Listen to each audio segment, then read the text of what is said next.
And I think I am live. This is me recording for posterity. Hello.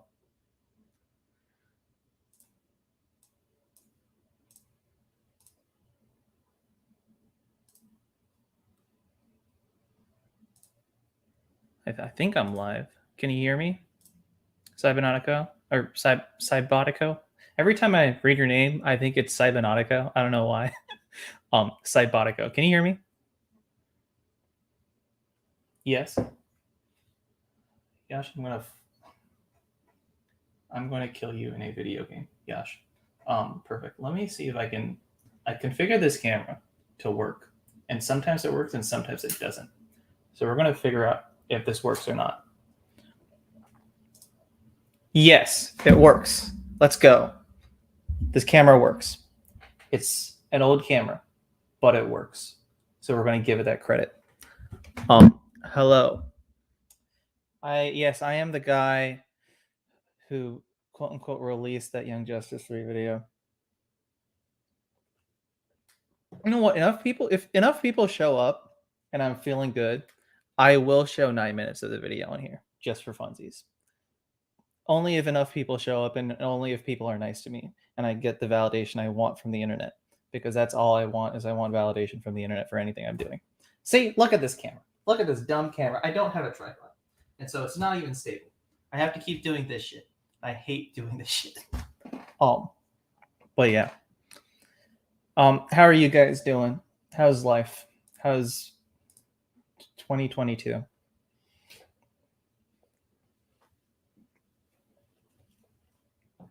All the audio levels sound good, right? I don't know how to adjust any of that. So I just set it up. So if it works, it works. And if it doesn't work, I have no idea what to do. So the audio sounds awful. All right. That's good to know. Does it actually sound awful? Let me.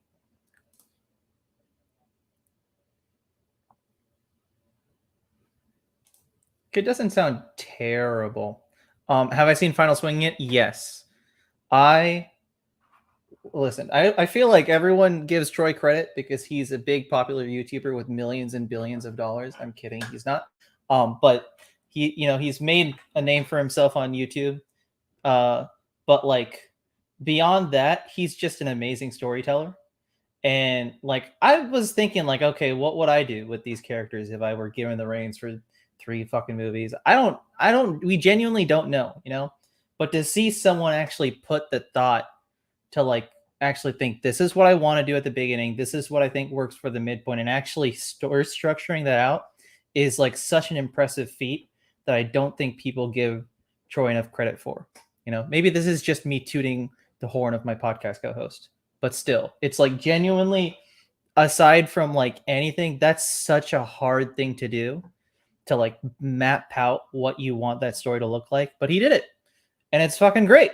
It's awesome, So yeah, go check out those videos if you haven't yet, which obviously you have, but still, please go watch. Please go watch his pitches because they're really fucking good. Zach, fuck you. Don't remind me of. I don't post like anything legit on YouTube for so long, and then I come back and I get to be reminded of the horrible things I had to go through. That was a very fun podcast episode. If you go check out Crossover Nexus podcast, I think it's called. Zach, if you have, just link it in the chat and I will point it out. That was a very fun thing I did with Troy and Godzilla Mendoza, and Zach Iron Ninja. But I still carry trauma from that night, and from watching Peter Griffin ball face on glasses, on window glass. So have I watched Nope yet? Nope. I'm the only person to ever have thought of that joke. No, I really want to. And you know this if you listen to the podcast or if you watch Brian shit on me on Twitter. I don't watch horror movies, and I guess Nope is really not. It's being described to me as not exactly like a horror movie, and more so like a thriller with like a swashbuckling adventure tone to it. I hear, And so I'm like really interested, more so because I watched Get Out like a long time ago, like haphazardly. I didn't really pay attention to it because again, I don't watch horror movies that much. But I did like what I saw from Get Out, and I haven't watched Nope because Nope looks fucking terrifying, and I'm a baby who doesn't watch scary movies. But I genuinely am excited for Nope. I want to see it. I know it's out on digital. I'm going to try to see it soon. I haven't watched Top Gun Maverick yet, and I know I should. I just haven't gotten around to it yet. I will. I'm waiting for the moment to just sit down and like enjoy it by myself. With nothing though. Like I'm not going to a theater yet because the theater is way too far away. But I want to just sit down at home, put it on my widescreen monitor, shut off all the lights, no snacks, no nothing, and just like stick my eyes to the screen for a solid 2.5 hours. Is it 2.5 hours? So I will do that soon. I will do it, not before the end of the month, but I will do it sometime within the next few weeks. I will watch Top Gun Maverick, and I'll probably have a huge letterbox review on it. What else did I miss in chat? I felt like I missed a couple things. I wish I had some of Troy's ideas for my own Spider-Man college trilogy. Yeah, I feel like there is a certain direction that I think Troy's pitches are very unique in that they're extremely laid out. Like you are basically watching what happens in the pitch room when you're watching like one of Troy's pitch videos. But this common similarity I see in like all the pitches for either college trilogy pitches or just Spider-Man 4 pitches is keeping it grounded. Craven, Chameleon, Scorpion, those kind of villains that like, yes, some of them have powers, some of them are a little beyond something, but they're not like Doctor Strange level villains. You're not just jumping to Green Goblin. I know people are jumping to Dr. Octopus because it's like people want to see that part of Spider-Man. If he's in college, they want to see him fighting like grounded level heroes. So that's the similarity I noticed from like everyone's pitches, which I don't think that's a very like astute observation. I just think that's something people want from the character. I saw Maverick in last night IMAX. I should see it in a theater, and I know I should. I don't have any IMAX theater near me. I wish I went to theaters more to watch movies.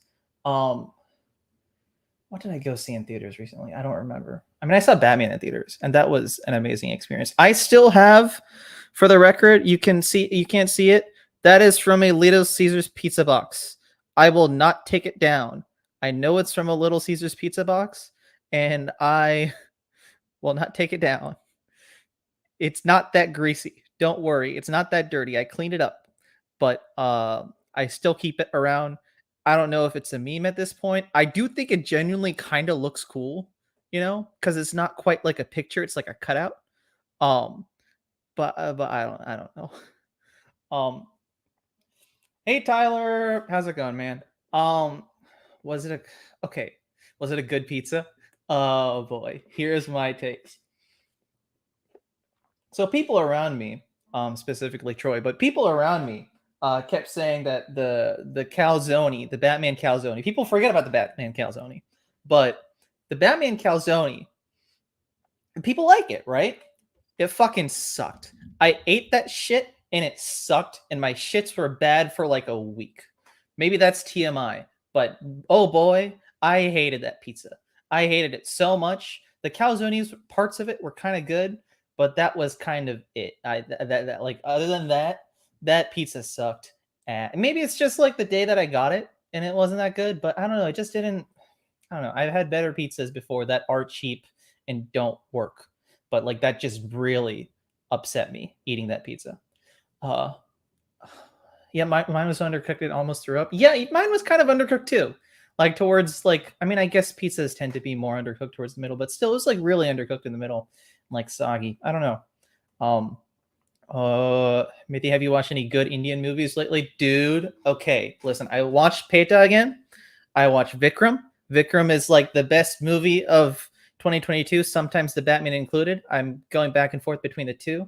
I'm trying to think of what else I watched. I watched 96 again, still my like favorite movie of all fucking time.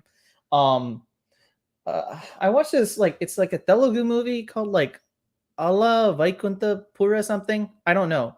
I forgot the actor's name. You call him Indian Michael Jackson. I forgot what the name of the movie. It's Vaikunta Pura something. I don't know what it is. surprisingly good. It's a cheesy movie. It's kind of like the most basic plot that you'd ever expect, but I did really, really like it. So I don't know.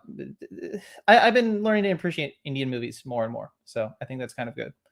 Uh, weren't you gonna make a love letter to '96? I will. I think soon. I not soon. Hopefully before the end of the year. I don't want to make a big video on it.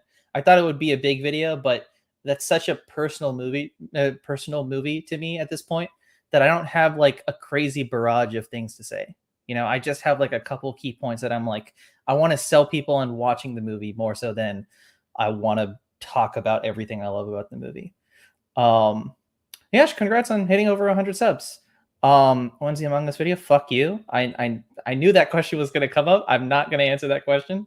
What else? What did I miss in chat? Feel the same way. I need to watch more movies in theaters. Yeah, I need to get better at watching movies in theaters. Oh, what do I think of the Batgirl shit? I'll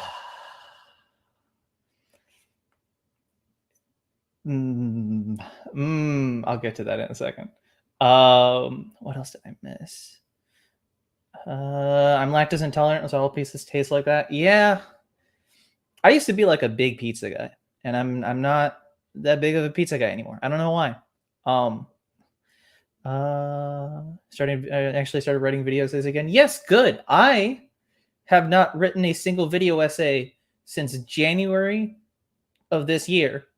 And technically, I think I actually finished the first draft of it in December. So I haven't written like a single video essay script this year, basically.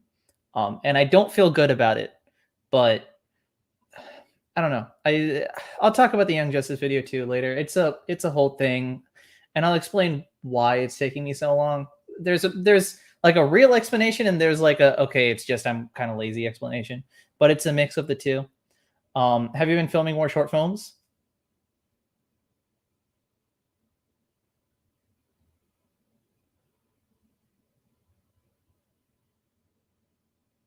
I have.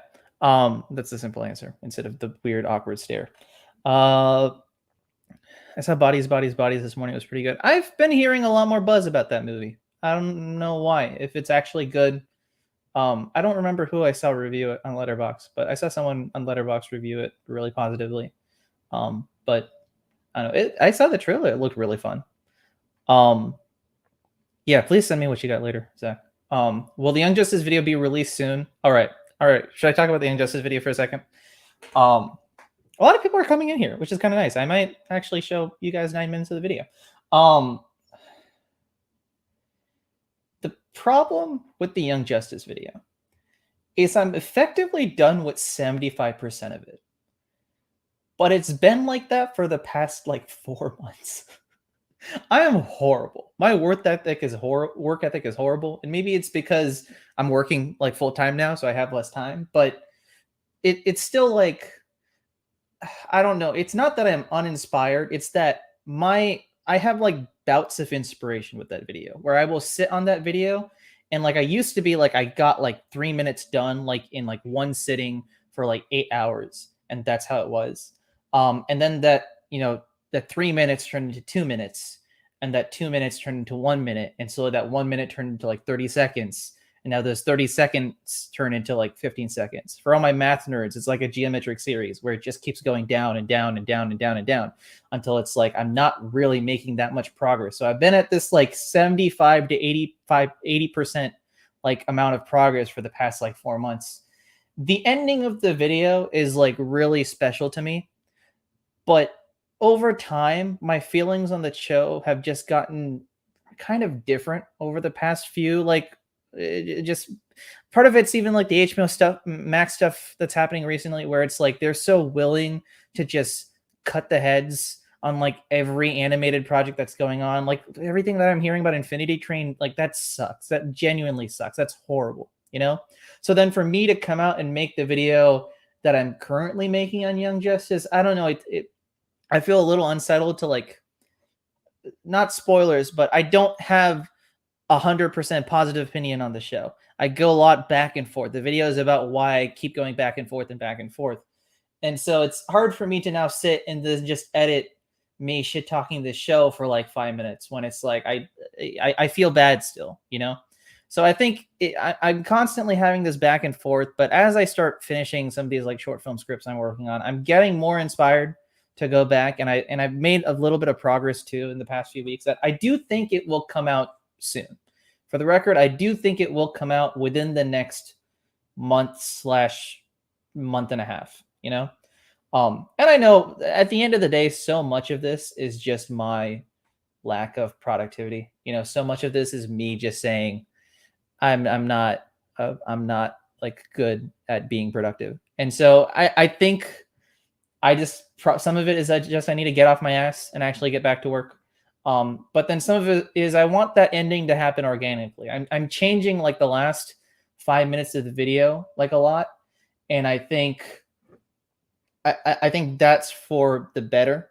And I think once that change kind of cements itself in the edit a little bit and just the way that I'm writing it, I think that's what will push me towards the finish line. You know, it's like I'm about to start on like the last half of the lap before the victory lap, but I just need that like push to just get a little bit farther. And like doing lives like these help, and doing the podcast and getting like creatively engaged again helps a lot. I just it's I need I've noticed with myself, I need something to like creatively kickstart me on like one completely separate thing for me to come back and work on something. You know, like a friend will tell me, hey, don't work on this other thing because this will help you do the other thing. And then I'll sit and I'll be like, fuck you, I'm going to work on the other thing that I was having problems working on in the first place. And I'll get that done and I'll feel really good about it, you know? So it's kind of that like, I work well when I'm like contradicting myself, I guess. And I haven't felt that way with the Young Justice video where it's just been like a slow chug. And I need that moment where I'm like, no, I'm going to do this. And I think it's coming. I need an extra few weeks to finish a few projects before I really go on that. So that's my weird, pretentious answer to where is a 20-minute video about an animated show that not a lot of people even watch anymore. But I'm still, I feel like that's going to be an important video. It's still my longest video. So I was listening to Fanboy Talk on my Alexa while I was doing homework. It was quite loud. My dad walks in. He's like, "What the fuck is everyone talking over each other?" yeah, we do that. Yeah, I think that's the charm of the podcast, though. Is like, you know, you want that kind of like, hello everyone, welcome to today's episode of the podcast, sponsored by Manscaped. Shave your balls with a razor. I'm not sponsored by Manscaped. I'm just doing this for the bit. You know, like you want that kind of tone for some podcasts, but with us, it's just like we don't care. We'll just keep talking randomly for no reason, and we'll talk over each other. And I think that's the charm of the podcast, and that's why I keep like doing it more. Is because of that. Alec, yo, dude, hey, long time no talk.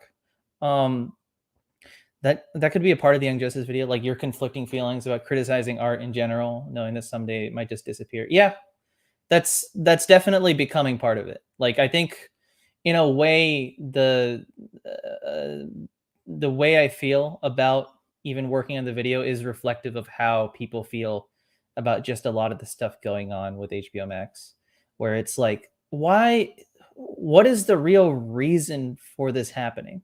You know, like both on a profitability, like capitalist hat, full on, like, let's cut costs on everything side, but then also on the creative side, both of those parts of me are like, why are any of these decisions happening? It doesn't make any sense.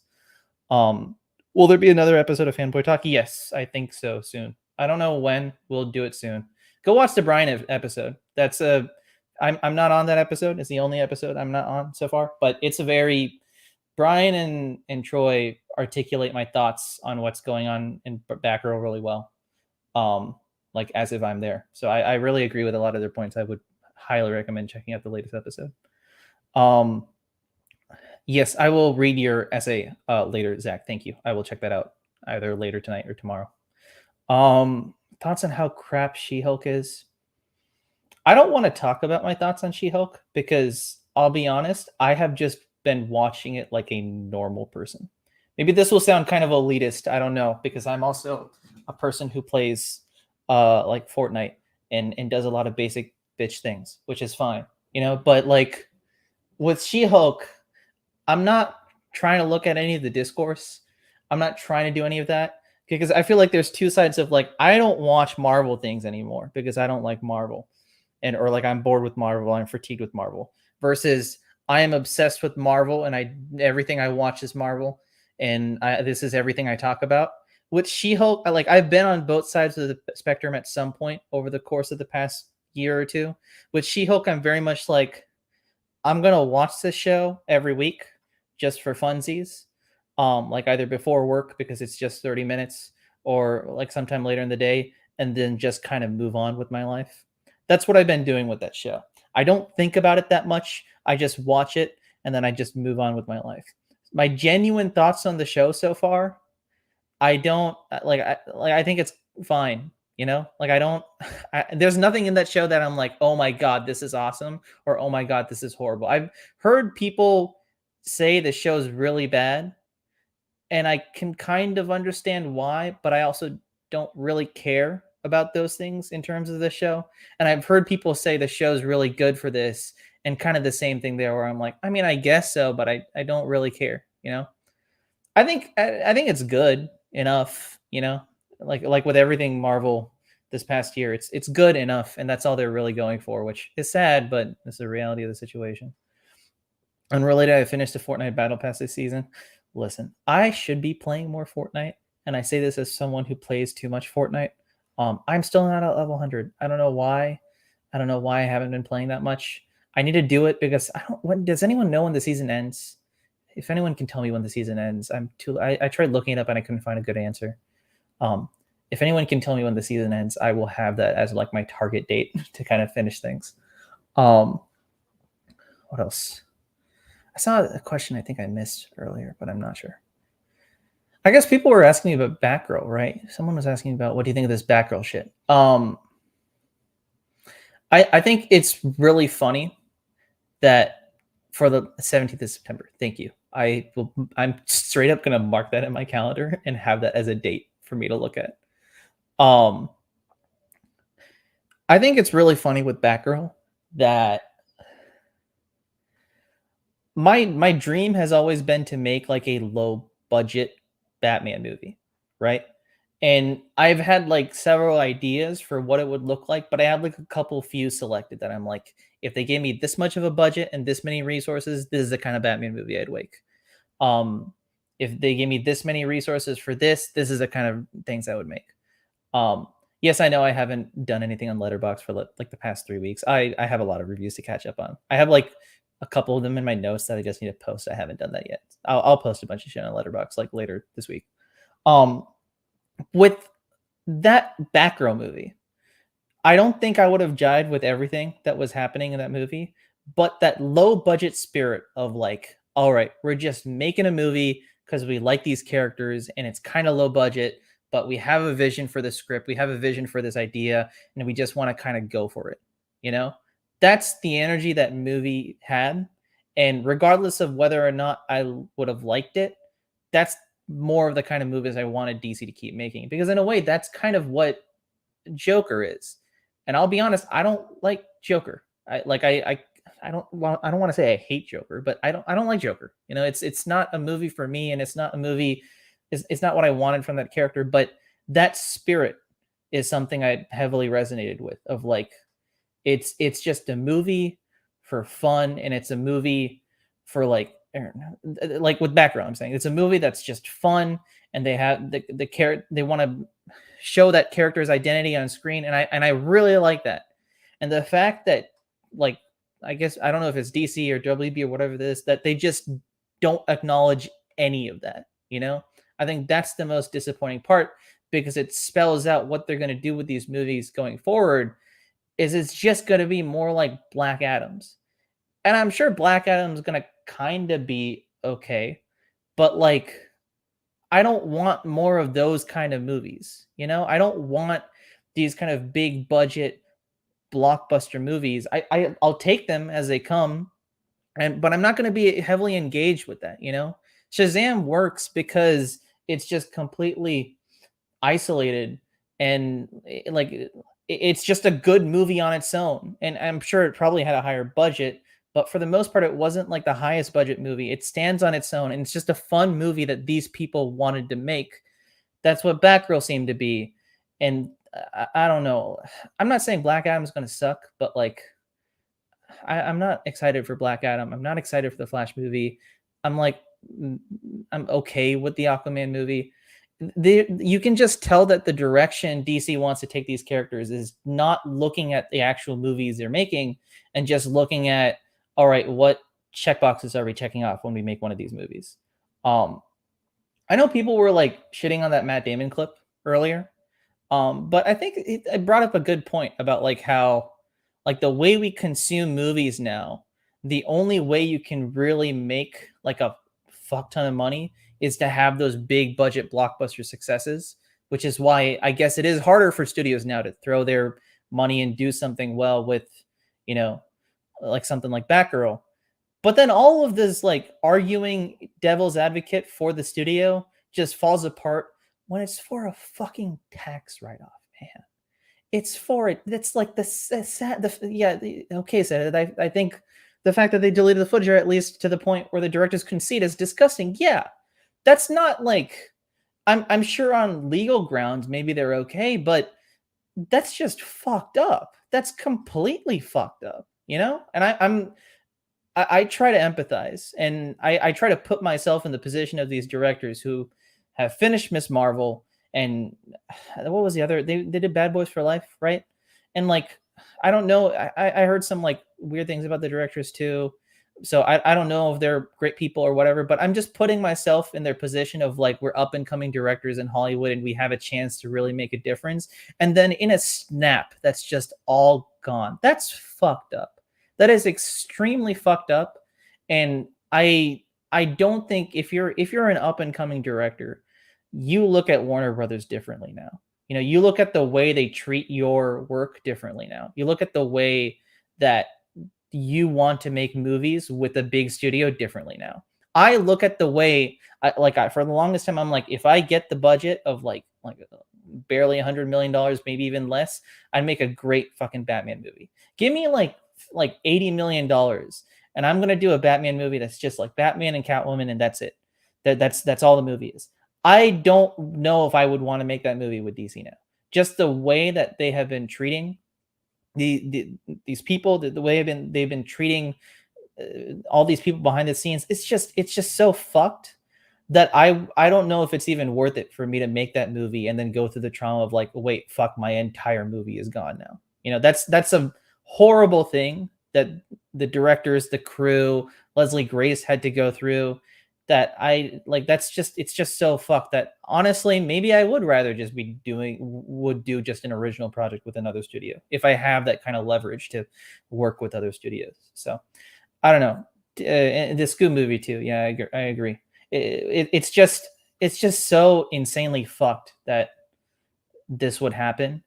And the sad reality of it is it's probably going to keep happening because they're making such huge like studio changes that they're just going to keep trying to push as long as they have like investor support, I guess. But I don't know. It's a whole mess. And I don't know. The other thing about seeing Cape Crusader being shopped around, or that's like, I mean, I guess it's still being released, and I hope the creative team stays intact and they're not, you know, like they're not being tossed around. But it's like, what are you thinking? This is Batman. Well, like okay, if you're shutting down a project that's never going to get any attention, maybe, but this is fucking Batman. So I don't know what's going on. I don't know if they're just trying to drastically change their like business strategy, but it's like, what's the one time at some point they got someone who was like running like sports to do like a big movie studio job. I don't remember what it was, but someone who was like running either the NFL or something like that switched to like working. I don't know if it was Disney or Warner Brothers or someone, and everyone was like, why the fuck would you get this executive to work on this thing? Where it's just at that level, they just see everything as money bags. And it makes a sense, a logical sense, because it's like these are money making properties, but at the same time, part of the strategy is the creative. Part of the strategy is making things that people want to watch and people will support. And I don't see how anyone would support what WB is doing right now.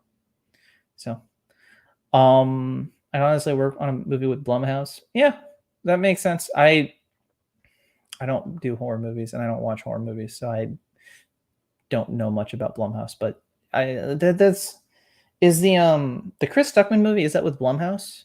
Right? I think that's with Blumhouse. That might be with someone else. I could be wrong. Troy said my calzone take was bad. Yeah. Well, Troy also doesn't like Cars too. So who's bad now?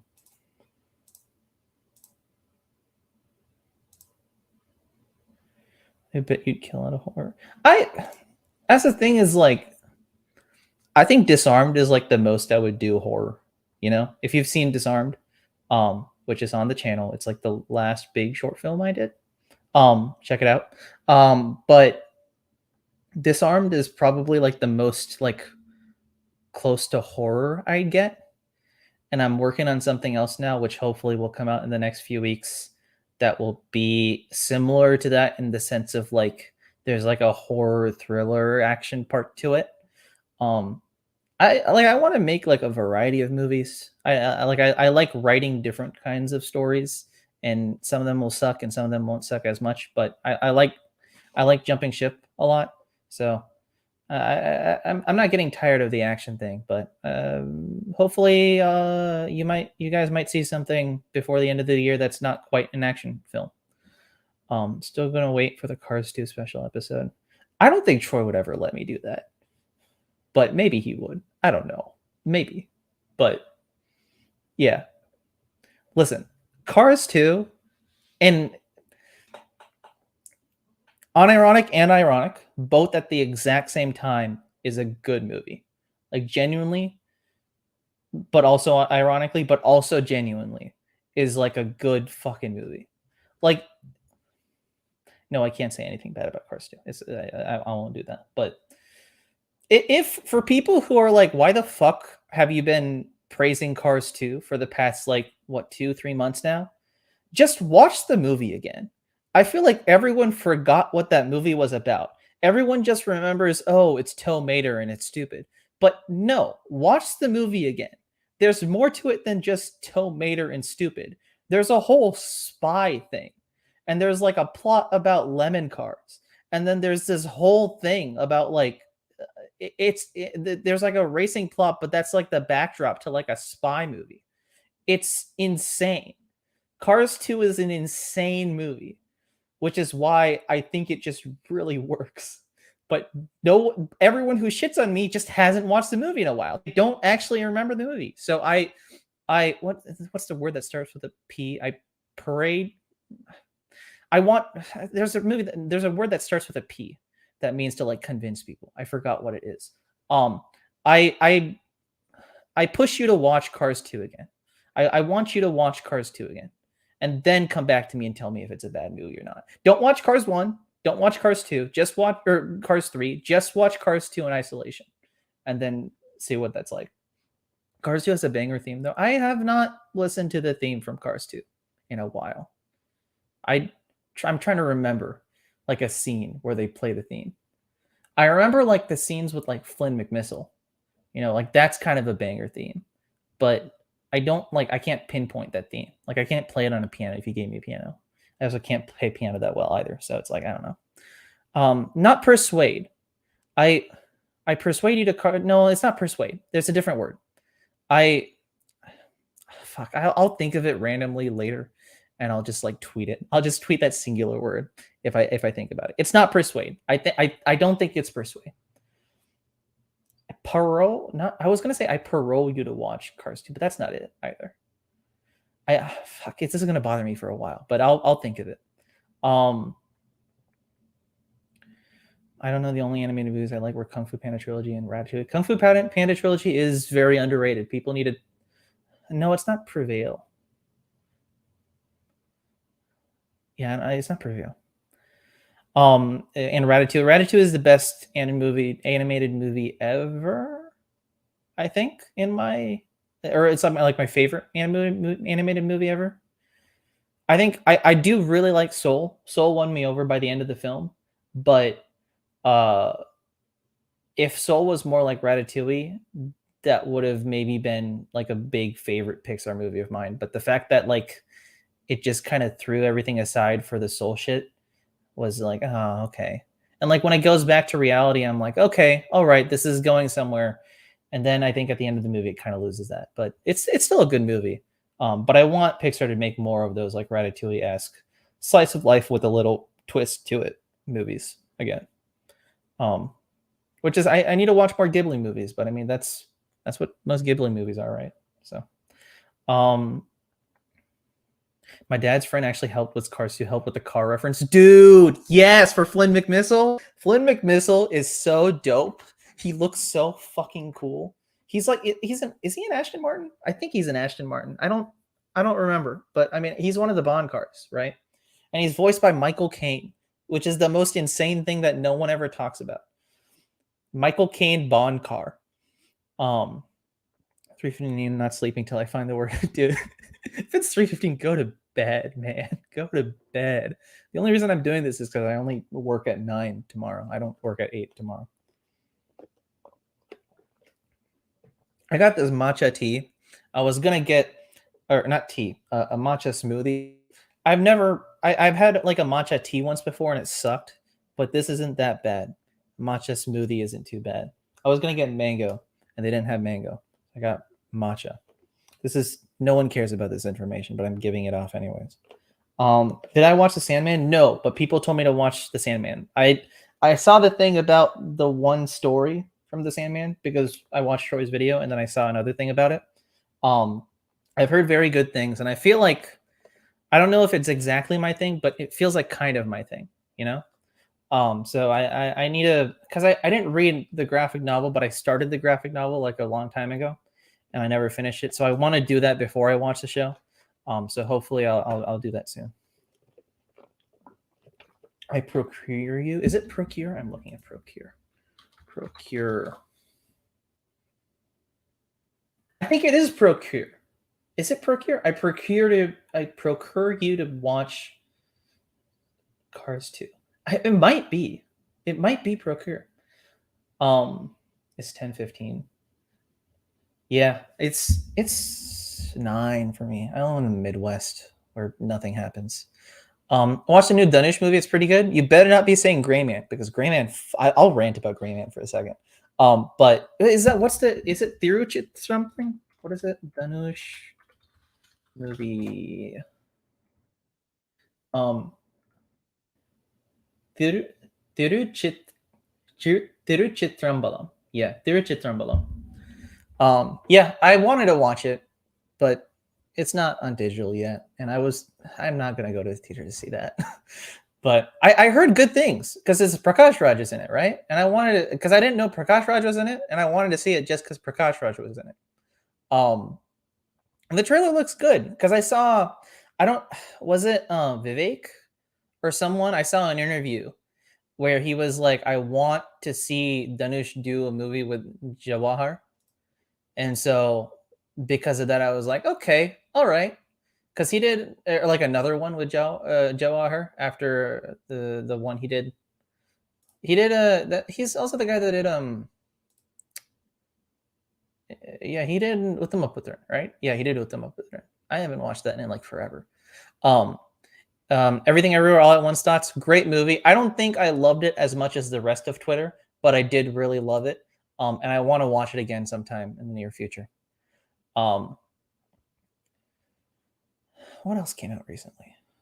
There's that new Karthi movie that also came out recently. I just keep talking about Indian movies, and like half the people on here, probably more, have not seen Indian movies before. But watch more Indian movies, guys. They're fun. Not like some Bollywood movies are good. I haven't watched enough Bollywood movies, but like Southern Indian movies, Tollywood, Collywood, Molly is Malayalam Mollywood, I think. I don't know. There's that new superhero movie. I don't know. Think it's a Malayalam movie. Indian superhero movie. Like a Netflix movie, I think. Minnal Murli. Yeah. A Malayalam movie. I wanted to watch that. I didn't watch that yet, but I wanted to watch that because I heard really good things about it. Um, I watched Vikram with a bunch of people, and they are not Indian, and they really liked it. So, you know, um, I was on my flight back from India, and I watched this movie called The Humans. It's not really horror, but it's set up in a way that's pretty good. I will put it on the list. Humans. Is that Is that the I think I might have seen this. You don't have to dox yourself, but were you on an Emirates flight? Because I think I saw this. I didn't watch it, but I think I saw this on a list for an Emirates flight. Because I was on an Emirates flight. Yeah, you know what I watched on the flight? This is an interesting movie. There's this movie called 7 Days.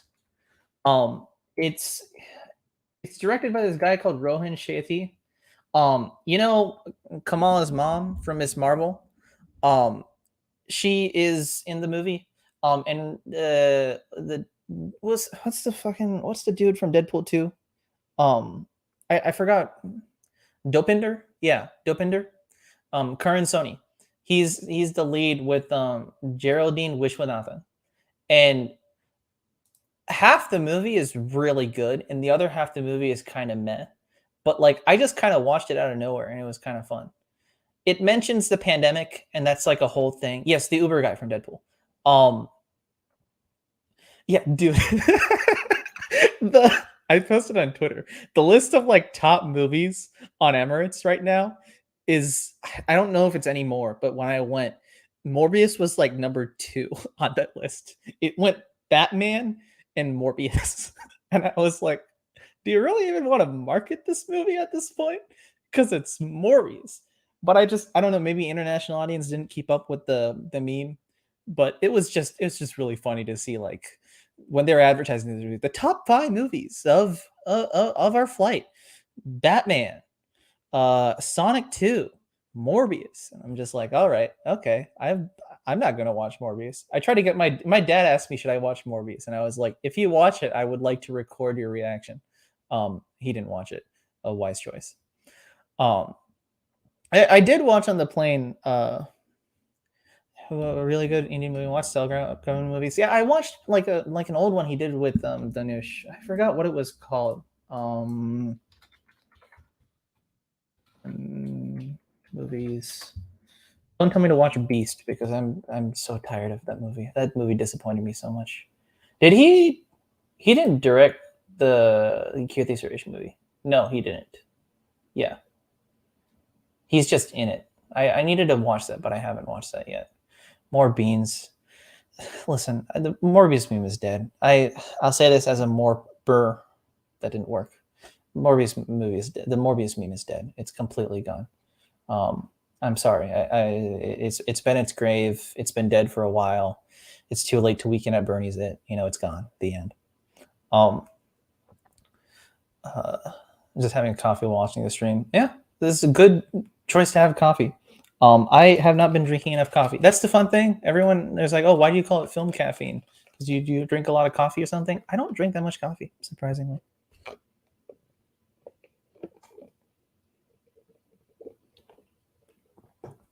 Until Morbius too. Yeah. Yeah, I'll watch a Salarago movie at some point. He's working on like a new one too, right? I heard he was working on like a new one at some point. Thoughts on 2 hour plus video essays. All right, here's a thing to talk about. Here's a clickbaity thing to talk about. My takes on what's the dude with the weird like mask profile picture or whatever. I don't remember his name. Some of them are really good. Some of them are horrible. It just depends on the content you're making.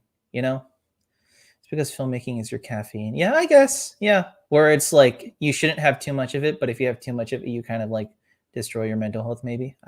Does coffee do that? I don't know if coffee does that, but filmmaking does that. Yeah, that guy, random stranger. I'm not gonna bring him up and get a whole thing, but oh boy, man. Oh boy, I didn't watch the video, but I've seen like some of his earlier stuff, and it's just like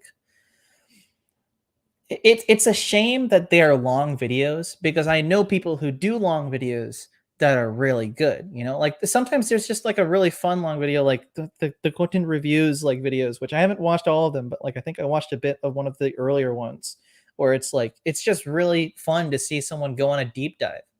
Um, but those aren't deep dives. Those are just very shallow, nitpicky, very like I don't know what the word for it is, but it's just like not it's not analysis of any kind. It's just throwing shots at something just because you want to be mean. It's just playground bullying, but recess doesn't end at 30 minutes. Recess goes on for 3 hours. That's literally what those videos are. You know, you have a bully on the playground. They just keep poking, poking, poking for like no reason, and no one gives a fuck about what they're saying, but they just keep poking and poking and poking. But like the nice thing about recess is it ends, and then you go back in class, and then you report them to your teacher, and then I mean, still nothing usually happens. The bullies are still jackasses. But in this case, there are no teachers, there are no principals, there are no timeouts because reports don't do anything and Twitter doesn't do anything and no one does anything. So it's just you have to deal with the bully for like 4 hours if you're watching that video, you know? Which is why you don't watch the videos. Don't go to school, kids. Don't take that advice out of context. Um, but I don't know if that analogy worked. I thought it kind of worked. I don't know. I think I lost it midway through.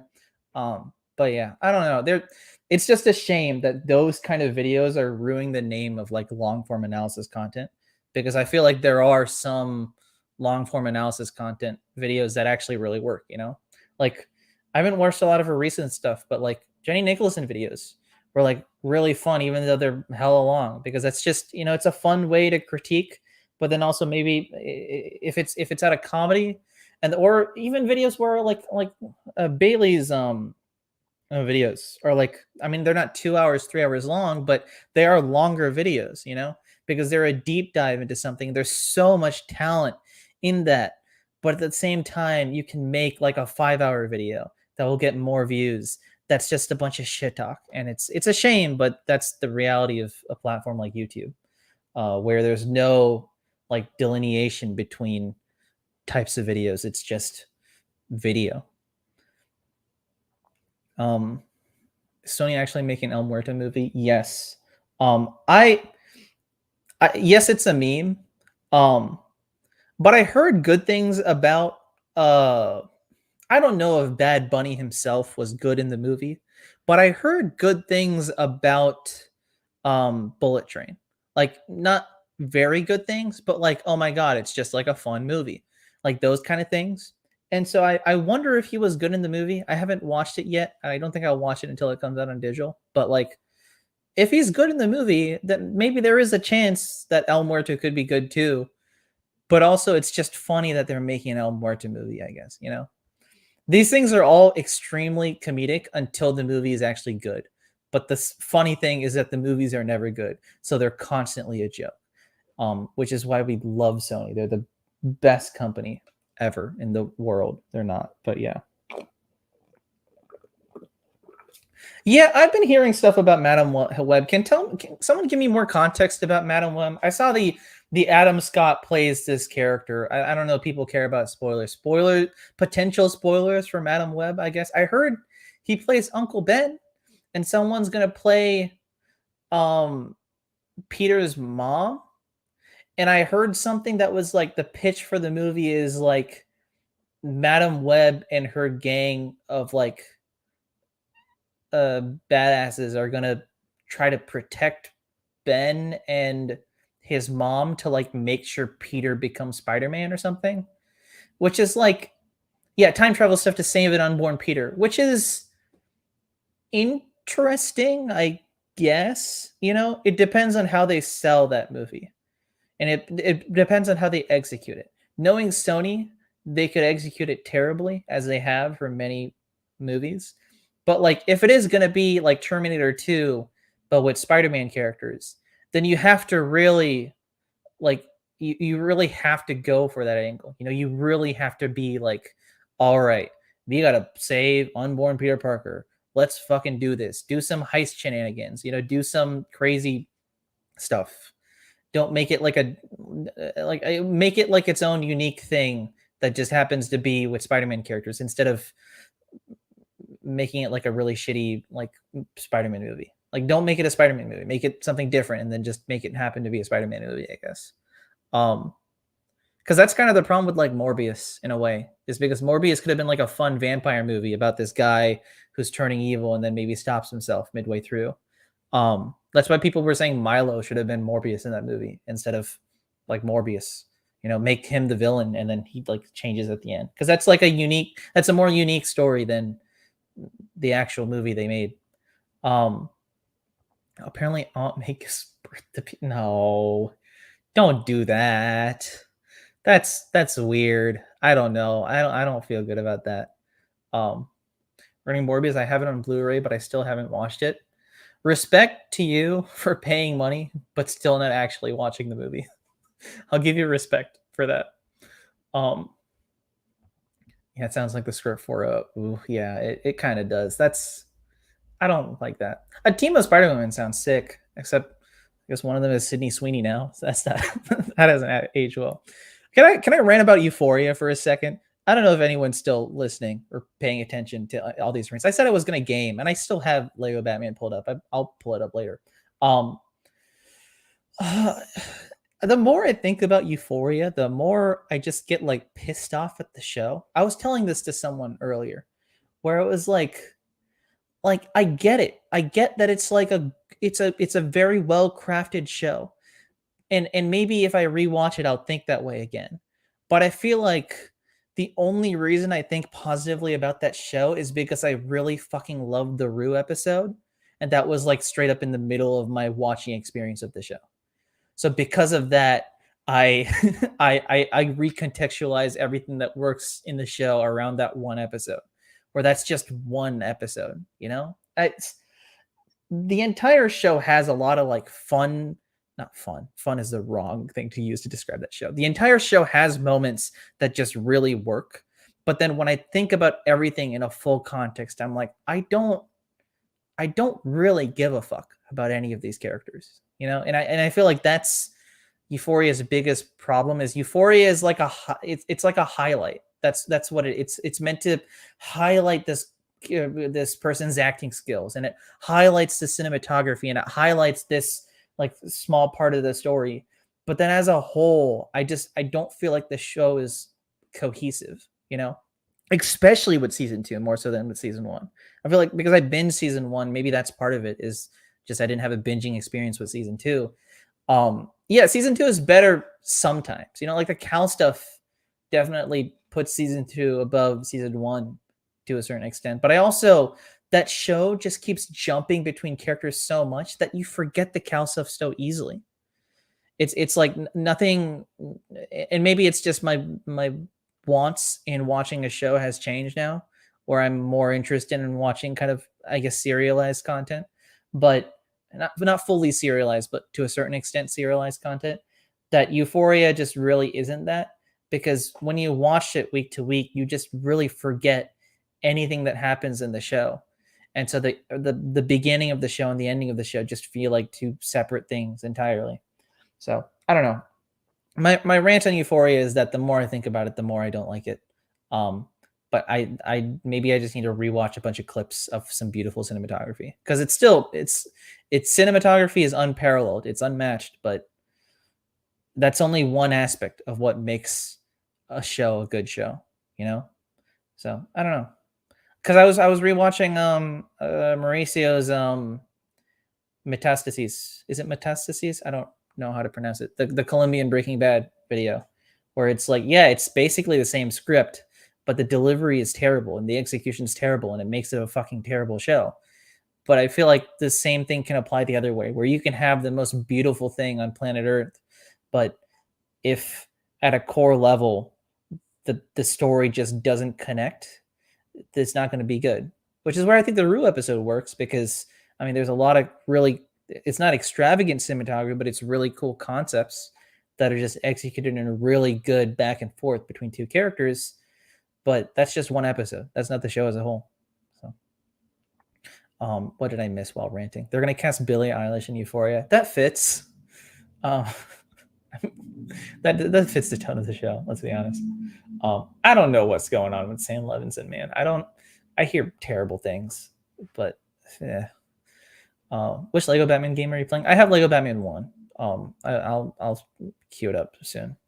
What happened to Euphoria? Yeah, I don't know what happened to Euphoria. I'm just ranting about it. I guess it's the big news recently is that supposedly like Sydney's something with like Sydney Sweeney's like family maybe being racist or something, and Kat left the show recently, and Hunter Schafer said a lot of like or said some weird things on Instagram too. I don't know. There's a lot of stuff behind the scenes that's going on that I haven't paid too much attention to, but I'm just thinking it's just made me think about the show recently a little.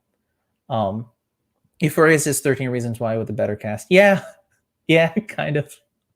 I think that's true. It's very weird to me because I like to compare three shows together: Euphoria, Sex Education, and Never Have I Ever. Of these three shows, right? To be honest, the worst written one is Never Have I Ever. But of these three shows, the one I enjoy the most is still Never Have I Ever, you know? Because like Sex Education works and it's like a fun show with a couple serious tidbits here and there. But for the most part, it's just kind of like it doesn't make sense and it's like so unrealistic that I never like I never get into it. Yeah, they're completely different shows. They're all completely different shows, but I just like comparing them in my head. Euphoria has elements of realism, but then also it's just kind of batshit crazy, right? And it's like really edgy. Never Have Ever is a Disney show with a couple of swear words and they talk about sex sometimes. That's what Never Have I Ever is, you know? And I just love that that's what they want to do with the show. And I think Mindy Kaling said in an interview because she's like, I don't want to show this part of high school. That's not what I like. That's not what she likes talking about. Never Have I Ever is just they're having fun. She's kind of a shitty person. In season 2, she's a really shitty person. Um, but like in season 3, she's not as much of a shitty person. But still, it's just like a fun show, you know? They're having fun. They're fun characters. It's not the funniest thing in the world. It's kind of cringy, honestly. But then sometimes something will work. And then the emotional moments really work. Like the emotional moments work like really well. And maybe it's just, okay, I'm Tummel, so I relate to it. But even beyond that, they're like the character work works. You know, like she has a defined character. Yeah, it's on Netflix. Never Have I Ever.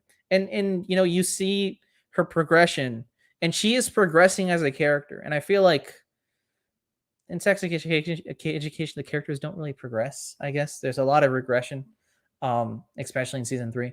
But I don't know. It's just really Never Have I Ever just really fun. It's just really fun, and I think that's why I just like it. is just because it's fun, and I just want to watch more fun shows. I guess. Never Ever is a good show. I suggest people watch it. A friend, you know, actually the guy who plays Dan is the guy who got me watching that show for the first time. Um, is a good fun show. I sent for Kamala. I see why. Um, what else did I miss? Never Ever is Peak Entertainment. Yep, it's on Netflix. It is completely different.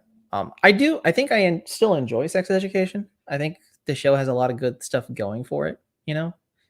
But I don't know. It's just it didn't resonate with me extremely well. I feel like season 3 starts off really good, and then it just kind of spirals down into something I don't really care about. But I mean, I'll watch season 4. Isn't Dan Levy is in this in the new season? I heard. So I don't know. Other than Davy and her moms feel like none of them are in the family of Tummel. Yeah, yeah. Even like her grandma does not feel like she's Tummel. Like she feels very I don't know, like I don't know, maybe I just grew up differently, but it like even her mom doesn't feel that Tummel. But there's that episode, I don't know if it's in season 2 or season 1. I think it's in season 2 where she goes back home. I don't know where she said she goes back home. I don't think it's Chennai, but somewhere she goes back home. And that's like a really good episode where it's just like her coming back home. And I feel like I know they have a 4th and final season. It'd be fun to take her back to India, you know? Never Have I Ever, in a way, it reminds me of Miss Marvel.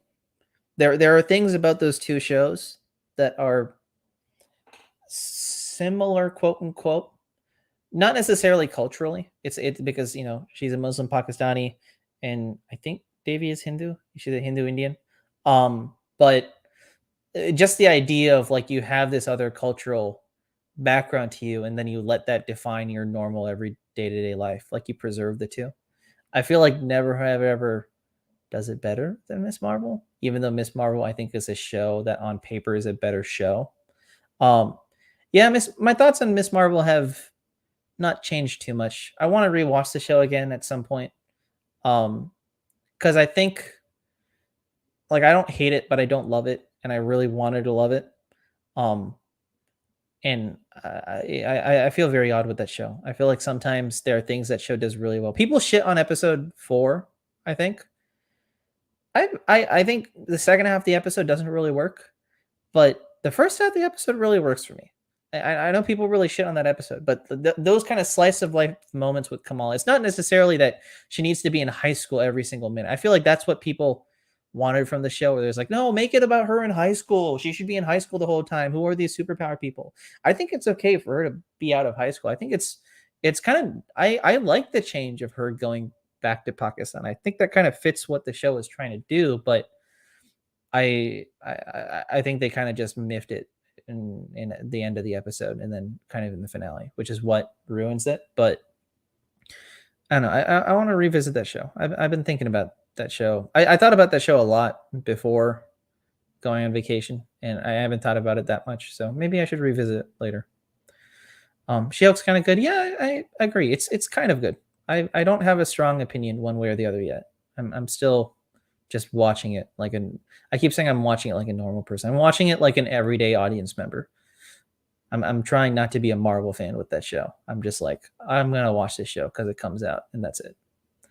I want to rewatch B99. I should watch Brooklyn 99 because I rewatched Palm Springs again a few days ago, and that's just a really good movie. And I should see Andy Samberg and more stuff. Yeah, he's working on another movie too. I saw an announcement for something because I watched Chip and Dale a few months ago when that came out. Oh boy, Chip and Dale is it works a little, but it doesn't work completely. I don't know. Chip and Dale's a weird movie. That's another one of those situations where the first half is just so much better than the second half of the film.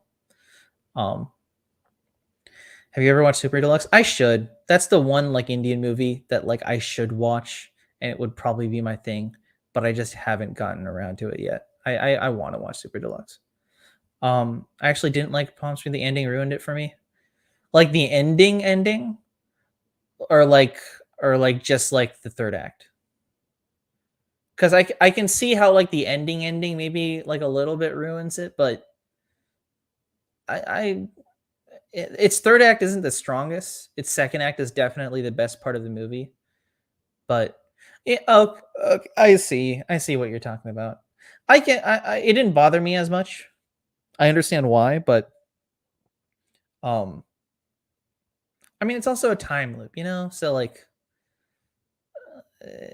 it does feel out of place, but like I'm okay with it because I guess it's meant to be like a comedy thing. I have not watched Prey. I should watch Prey. Again, a lot of people are giving me movies that I should watch, and I just haven't yet, and I feel bad. But yeah, I have a good list. I have Top Gun Maverick. I have Prey. I have what's another movie that I need to watch? Oh, Nope. There's like 2 other movies on that list that I haven't watched yet that came out this year that I need to watch. I don't remember what the other 2 are. I watched Super Pets. Of all the movies I watched Super Pets because I was hanging out with kids, like relatives who are kids, and I was like, yeah, okay, we need to watch a movie that's for kids, and so we watched Super Pets, and surprisingly a very good movie, like not the best movie in the world, but just like a really charming movie, which I don't think anyone saw coming.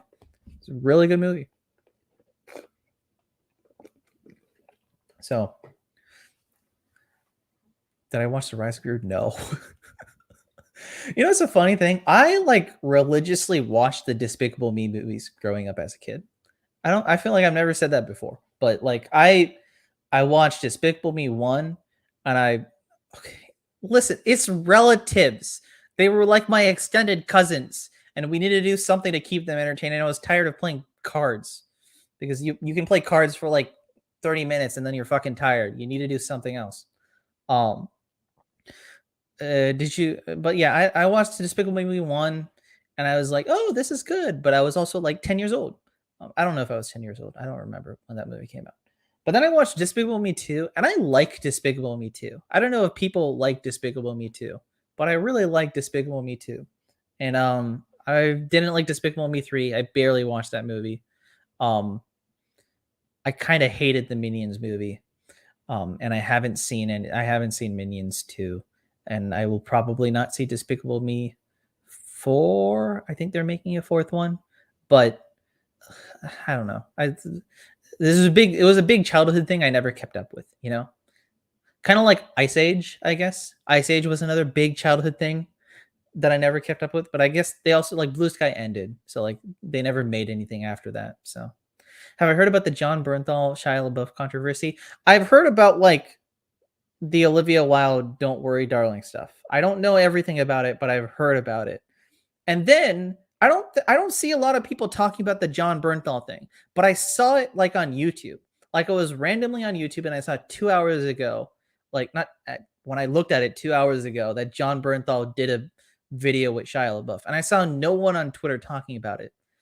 But like that is weird, right? Because I watched like the opening of the video and I'm like, you're being very, I don't know, where he's like, I'm thankful for that woman because she didn't give me like, I don't know what he was talking about, but I'm like, this just isn't right, because he's very clearly trying to do the like the comeback tour or whatever, and I don't know, that doesn't feel deserved. Again, I can't make judgments on anyone, but still, it rubbed me the wrong way, and I don't know why John Berthal would have him on, but it is what it is.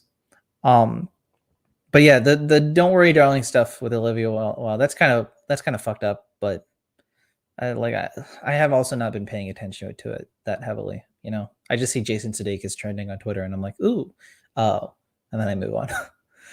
um, that's why Grounded Day is the best time loop. It's almost forced to film an explanation scene with a witch being behind all, but Harold Ramis worked it out with the shooting schedule.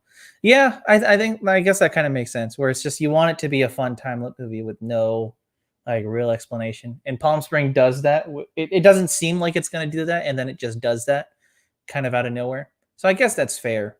But I think the reason I'm okay with it, because it's like that scene happens, but then also you got the scene with like J.K. Simmons, you know, where it's like that balances it out for me.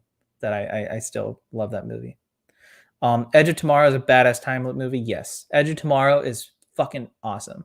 My dad doesn't like a lot of movies, but we watched Edge of Tomorrow and he was like, "That was a good movie," and I'm like, "Yeah, it was. That's a good movie." Edge of Tomorrow is a great movie. That's like a very good like. You just need a movie to put on and you haven't really watched a lot of stuff. Just watch Edge of Tomorrow. It works. It's a great movie. It works. Um, where sometimes those are the best kind of movies, you know? I feel like we're all chasing this is my armchair. I have armrest on this chair. This is my armchair stupid take, but like we gotta chase more just like fun movies. Just good, calm, good movies. I feel like that's what Top Gun Maverick is for a lot of people, and hopefully that's what it is for me, where it's just a good movie that you can watch just whenever. It's not like trying to be pretentious. It's not like A-class cinema. It's just a good fucking movie. It's funny because like I mean everyone goes crazy over The Dark Knight being peak cinema, but that's also like a just a straight up good movie, you know? Like that like yes, it is like an A-class movie with brilliant cinematography concepts and brilliant writing concepts and brilliant characters, but like at the end of the day, The Dark Knight is just a good fucking movie. And I feel like we just need more of those kind of movies. Um Dalen, hey, I think I want to go drag racing.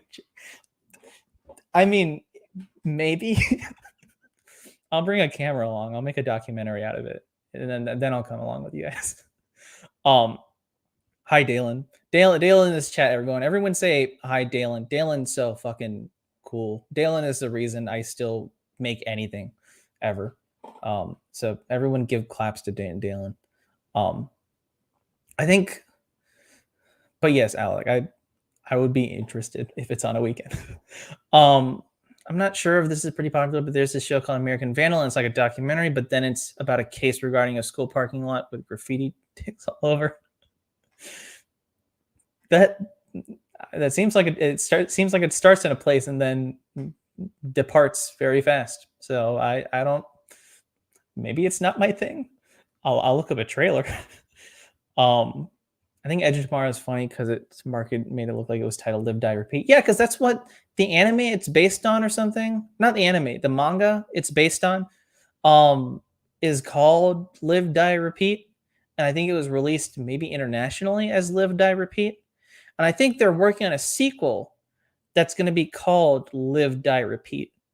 So I don't know. I think the title they eventually settled with was Edge of Tomorrow, but I do think there are a lot of posters and there's marketing and maybe there's an international release where it was called Live Die Repeat. Oh, Jake's in here too. Hey, Jake. I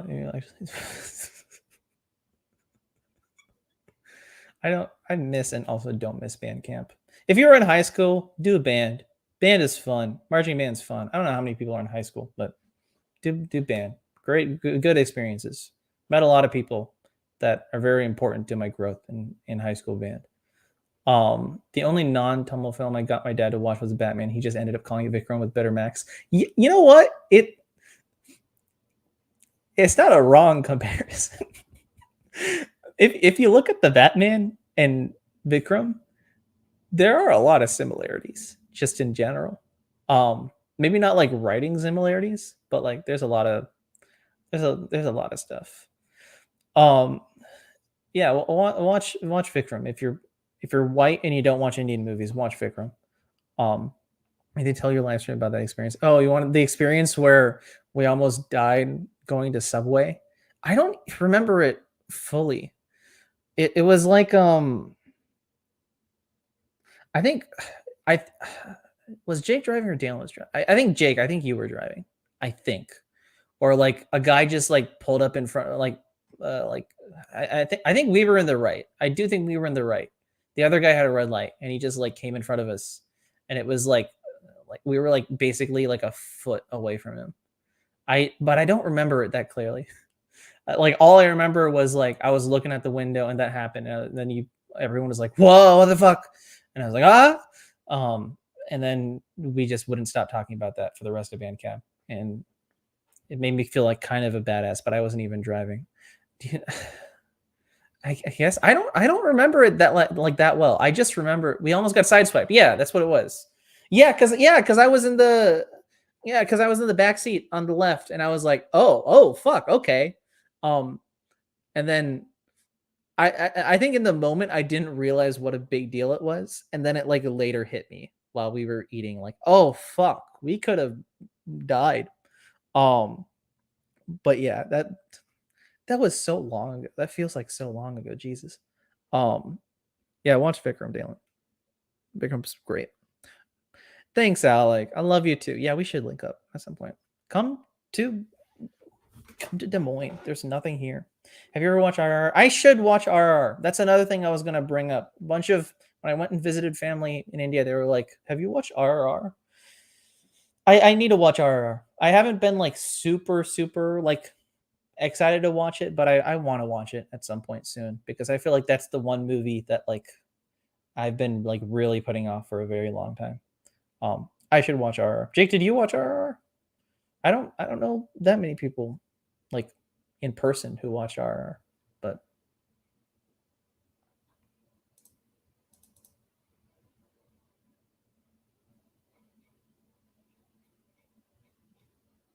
I see a lot of tweets about people who watch RR, and I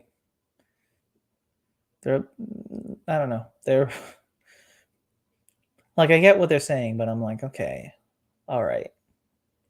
Like the tweet that I saw earlier that was like, "Oh my god, I love you." Did you like it? I saw a tweet that was like, "Oh my god, I loved RR. Get Kevin Feige to make a Indian Spider-Man movie." And I'm like, "Stop it. Just let these movies stay on their own. Let them do their own thing." Good to know, Jake. I think that I think that heightens the experience. I think I'm not sure, but I would assume it does. Yeah, I feel like watching that would be really good in IMAX. Just like how insane it gets.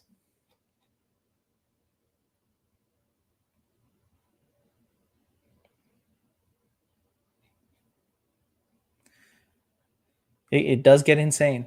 I did say the first like 10 minutes of it, where like I know that's not the most insane, and I've seen like parts of the final fight and stuff where I'm like, yeah, this is that director. For the people who don't know, that director, SS Rajmouli, is known for like making these kind of like because he did these Bahubali movies before, and they are very much these kind of bombastic, crazy, big action kind of movies. So he's a good director. I don't love Bahubali, but I get the appeal. Get Ken Feige to get Rajmouli to do the next event. Yeah, where I'm like, that's not. Let them do their own thing. I was re-listening to a a Film Hub episode where they were talking about like Barry Jenkins doing an MCU movie, and it's like, do you do you want Barry Jenkins for like an MCU thing? Like maybe not. Let him do what he wants to do. You know, at some point, I think he was interested in a Nick Fury thing. Then let him do a Nick Fury thing. Let him do a Nick Fury movie. Let him do Secret Invasion, something like that. But if they're not interested in it, don't like jump them into it. Yeah, and like Bahubali RR was pretty cool. I feel like that's how I'm gonna feel. I didn't. I like the first one more than the second one, but I also didn't really like both of them. I thought it was just like I thought it was okay. You know, those movies got like overhyped in India, and like they're good movies, but they're not the best things in the world. They're just like fun, big blockbusters. You know what I am looking forward to? Ponniyin Selvan. Anyone who's looking for another like RRR that might be like the next kind of RRR kind of movie is this movie called Ponniyin Selvan. It's a Tamil movie, but I think it's releasing like pan India, and they've got like a huge all star cast. It's based on this story actually that I have. I had the Amar Chitrakada graphic novel for about the Chola warriors. I read this when I was like a kid, and I don't remember everything from it. But like, this is a very Indian classic tale. The Raja Chola stuff, but um, is very good. I'm excited to see this in a movie because I feel like they got like a really good cast, and it looks to be good. I don't. I saw the trailer and I didn't love some of the visuals, but I'm okay with that. I think it'll just get better as I watch it. I want to watch that in theaters. Loki wants to see an actual horror movie. Yeah, we got close with Multiverse of Madness, but not quite. You know, I feel like we might get there eventually one day, but not until they're done with like Secret War shit. Once they're desperate for money and they just need to make a low budget thing, that's when they'll make a horror movie.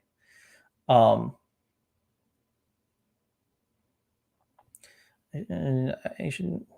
I've been slightly unimpressed with the MCU as of late. Not terrible, but I'm a little underbuilt. What your take? Yeah, I agree. It's like some stuff has been really good and stuff hasn't been great. I really liked. I don't know if Dalen told me you went and saw Spider-Man with Dalen, or I don't know. Dalen said Dalen. I think at one point told me you watched Spider-Man twice. I don't know if it was with one of you guys. I don't know if you've seen Spider-Man yet, but Spider-Man was really good, and I really love Spider-Man. I think my opinions have gone one way or another since I saw No Way Home, but like I do still like the movie like a lot. But then ever since there hasn't been a Marvel thing to like get me, you know? Like there hasn't been okay, good, you're caught up. There hasn't been like a like Moon Knight was not I had a whole thing on Twitter about it, but Moon Knight was not great. It started off kind of interesting and then it was not good. Um Miss Marvel, I'm like mixed on. I have very positive feelings and very negative feelings at the same time. What else came out? Thor. Thor sucks. Alec, have you seen Thor? Thor fucking sucks. I'm gonna say that again. Thor sucks. For anyone who likes Thor, good for you. I'm jealous. Thor sucks, man. Uh, I the more I think about that movie, the more I'm like, why did they do these things to this character? It's just I don't know. I don't know what they were thinking. Thor can suck my balls. You know what? he's such a joke of a character that he might in the next movie. I don't know. He's such a like a, and honestly, if he does, good for him, you know. But still, they just turned Thor into a complete joke, and I hate that. I hate that more than, like, they could have still went with the plot that they went with in that movie, but treated the character more seriously. And I don't hate the first Thor, but yeah, Thor Ragnarok is the only like great Thor film. For some reason, they always like the reason that film works is because he is reacting to jokes, you know, and he's making a couple jokes and he finds himself in funny situations, but at the end of the day, Thor is not the joke of the film, and he has that moment with Odin where he's like, you're not as strong as me, you're stronger, you know, that like that's one of those moments where it's like, okay, this is a serious movie with a serious story to tell. And you could say Love and Thunder has a couple of those moments, but not really. It doesn't work. The movie doesn't work. I don't like that movie. um I don't like talking about it either, but it's not a good movie. But yeah, Alec, I do agree with you. Nothing's in the MC has been like hidden real hard. I think Black Panther will be good though. I saw the trailer for it, and I know the Secret Wars panel and everything left like right as I was leaving for vacation, but like I caught the end of it before I boarded my flight, and I was like, I don't know. But I didn't see the Black Panther trailer until like a couple weeks later, and that's a very good trailer. So I don't know. I think I think I think Black Panther has a lot of potential. I think it looks like it's a really good trailer. I saw people comparing it to like the Mission Impossible Fallout trailer. I don't know if I'm there yet, but it's a very good trailer. Part of trailer editing is just the music, you know, and syncing up the music properly. I think you should watch Ayirathil Orvan. Ayirathil Orvan. I don't know if I'm pronouncing that right. I'm Tamil and I still don't know how to pronounce it, because I don't read Tamil either. I only know how to read English, so I can never pronounce things right. It came out in 2010. It's about the Cholas. I haven't heard of that. I'll try to check it out. I'll try to see if it's good. Thanks for telling me that. Moon Knight solo movie directed by Jordan Peele. That could be good. I don't know if they do it, but that could be good. I feel like I'd like a Moon Knight movie more than a season 2, even though I think they're doing a season 2. Thor can suck my balls, yeah. I'm not sure if anyone found the streaming things funny. I don't think anyone did. That's just such a baseline joke. I'm now worried for the Star Wars franchise. Taika's going to direct the next movie, and I'm concerned because Thor 4 was overall cheesy. Yeah, it's weird because I don't want to blame Taika, but he did write and direct it, so it's hard to like say it was studio interference. I think with Taika, because he made Jojo Rabbit, and Jojo Rabbit is a really, really good movie, you know? So it's not that he can't make a very good movie.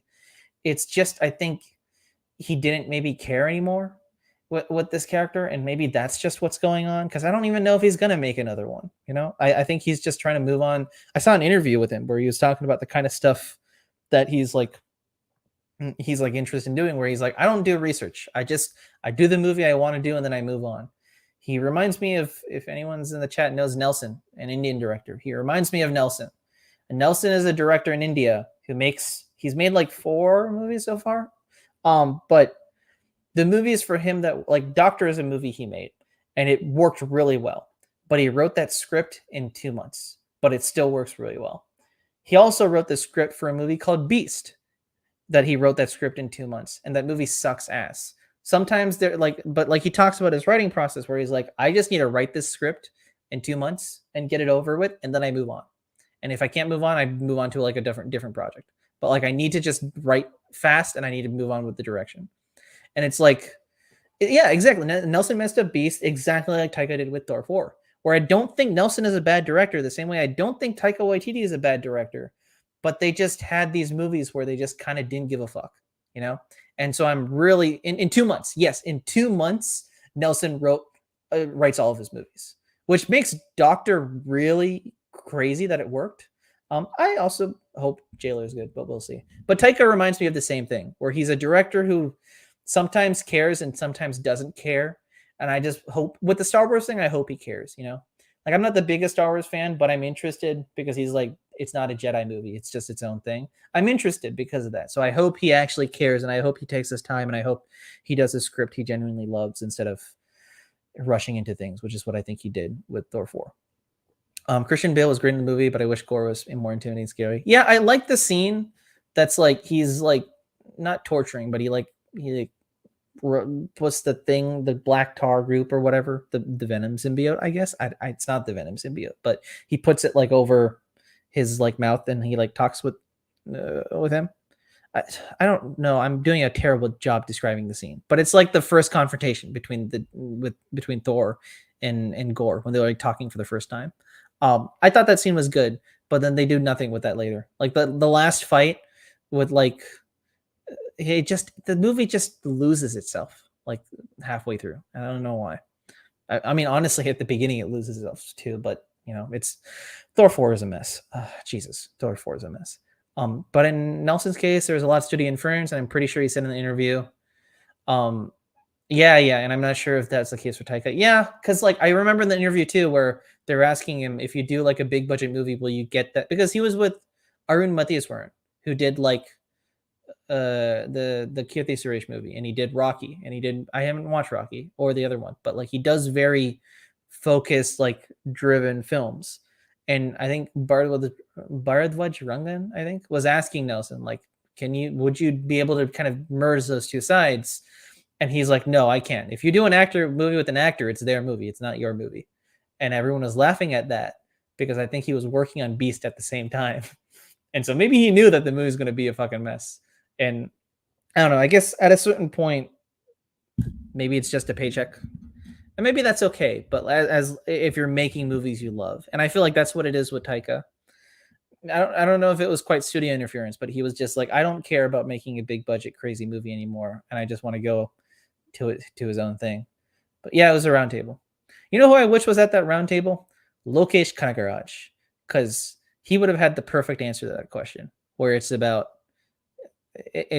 compromising where you can and where you can't, standing firm. The speech from Civil War, that where she's like, stand down on your ground or whatever and don't move, because when the world I watched this movie like yesterday, so it's in my head. But that's what Lokesh Kanagaraj is, another Indian director who knows exactly the kind of stories he wants to tell, and even when he does need a compromise, he even when he does need a compromise, he does it well. Master is still a good movie, even though it's only 50% his movie, because he knew the story he wanted to tell and he committed to that. I think I'm really working on Masters yet. I don't know if I'm doing a Masters. I might eventually.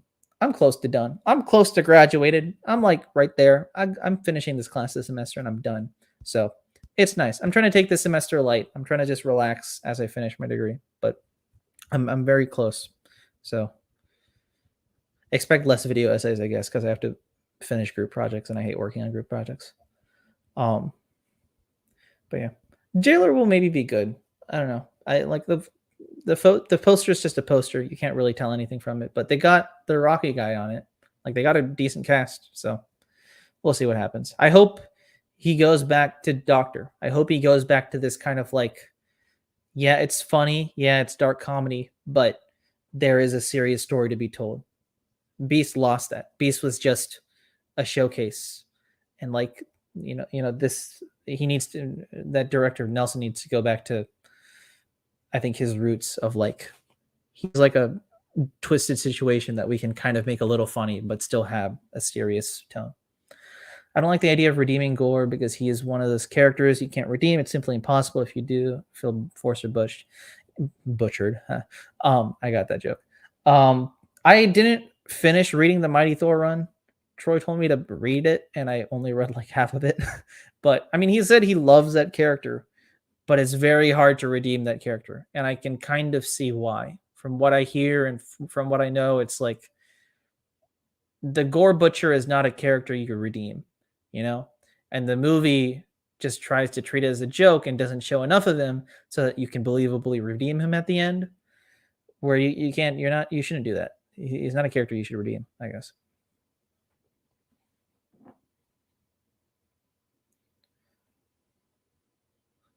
Alec, do you think I should be working on my master's? Should I go and get a master's degree? Are you going to be like my parents? Are you going to tell me to get a master's degree? I might one day. I don't know. Oh, thoughts on the DCEU, the Ezra Miller shit? Oh boy, that's a funny thing. Dylan and I were in the car with someone who's like kind of a normal person, and like I was asking her if she knows like about Ezra Miller, and she's like, "Oh yeah, yeah, I heard about all that." So it's kind of funny that like even normal people now know that like yeah, Ezra is a they them. Fuck, I'm sorry, I forgot. Know that they're a menace to society. Like they normal people know that Ezra is like gone off the deep end. So it's just like I don't know. I don't know what's going on with them. I don't know what's gonna happen. Thanks, Alec. I'm just good. I like my job, you know. But I don't know what's going on with them. I don't know how things are gonna work. I don't care about the movie anymore because it just seems like such a fucking mess. Like and like I don't know what they're gonna do. You know, it's this movie just feels set up for disaster from the beginning, and it's just it's I saw the interview or not the interview, but I saw this article that was like Ezra Miller didn't really care about all the articles about them, but once DC said we are going to cancel your movie, that's when they were like, "Oh, don't cancel my movie. I'll go get help." Where it's like that's not getting help. You know, that's just trying to keep your movie alive. And it's like I don't know. It's funny because I remember when yeah, I remember when I think it was like during the press for I think Fantastic Beasts, not the recent one, the Grindelwald one. I think it was that one where he was talking about the movie. He was like the Speed Force and all these things. So then I was like, and I remember people were like, "Whoa, Ezra Miller knows so much about uh, about the Speed Force and everything." And like they were talking about like the Speed Force, and they were talking about like Flashpoint and the universe of speedsters and whatever. And I remember people were feeling really positive about that, and I'm just like, I don't know if all that was bullshit, but remember when they were writing a script with Grant Morrison? Remember that? That was such a long time ago. Remember when this movie was supposed to be like co-written with Grant Morrison? Isn't that insane? And now look where we are. So I don't know. Oh, got so bad that Ezra's most likely had to cooperate with WB and make an apology. Yeah, it's like because we saw that thing that was like they're exploring the three options, right? They're exploring whether they want to cancel the movie, release it, and just not mention it or acknowledge it. And I think I said that it'd be funny for them not to acknowledge it at all. But it would be funnier for them to just try to skirt about it on Jimmy Kimmel, you know? Like he comes on Jimmy Kimmel and he's like, "Ezra, how you doing? So you got into kind of a lot of shit," and then the interview just cuts, you know? Um, but yeah, I mean, from test screenings, the movie's apparently really good and beat score since The Dark Knight. But here's the thing: I've heard that about a lot of movies. You know, like I heard that there was another DCEU movie that beat test scores for The Dark Knight. I don't know if it was Aquaman or if it was some other DC movie that said they did that. I don't think that shows enough. I feel like that. Is there something about these test screening scores that I don't know if they're manipulated or if they're like not entirely accurate or if they're more selective. You know, when you do a sample size thing, you have to take a random sample and you just have to ask them. And I don't know if that's how they do it because I feel like they're. I mean, you don't get press people, you do get random people, but we don't know anything about how they get these test scores ever.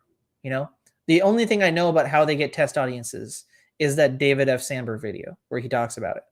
But like we don't know if that's how things actually work behind WB now, especially for something like the Flash movie. Imagine the amount of good press they could get if they randomly said that, oh, the test screenings were actually really good. So calm your horses, guys. This will be a good movie. You know, it just feels too convenient it coming at this time. But again, I could just be a paranoid piece of shit. Um, Loki not a fan of or Grant Gustin plays Spider-Man. I remember seeing the edits. He could. I don't know. It's too far gone at this point that I'm like, it's fine. I don't Loki not a fan of Grant. I think find his acting abilities to be a little bland. I think in certain things he's not great, but like in terms of that show, like at least comparatively, he is the best thing that show has going for it, you know? And I feel like given the right script, yeah, like Jerry says, I think given the right script, he could do like a really good job. It's just that no one on the CW knows how to write anything. That sounds mean. That's kind of mean, but they know how to. They used to know how to write. They used to be a country, a proper country. Um, but yeah, it's the most cursed production ever. 2013. Think about that. 2013. God damn. 10 years of this shit. I don't know. It's kind of funny. In 10 years, they haven't been able to make up. This is going to make me sound like a Marvel show. But like in 10 years, they haven't been able to make a Marvel movie. But in 11 years, they were able to start Iron Man and kill him off and have like an emotional tribute to that, you know? Like this is the difference in what you can do with 10 years of time. And it's just kind of funny that things just didn't line up for these guys. I remember seeing something that was like James Wan was going to do The Flash and instead he picked Aquaman. And I feel like he just feels really lucky right now, you know? That is like I mean, I guess Amber Heard, but still it's like comparatively he is in a better situation, I guess. So, I saw all the concept art for Aquaman too and it looked interesting. I don't know. I still have some reservations, but I don't know. It might be good. I never loved the first Aquaman movie. I thought it was okay. Like never watched it ever again. So I don't know.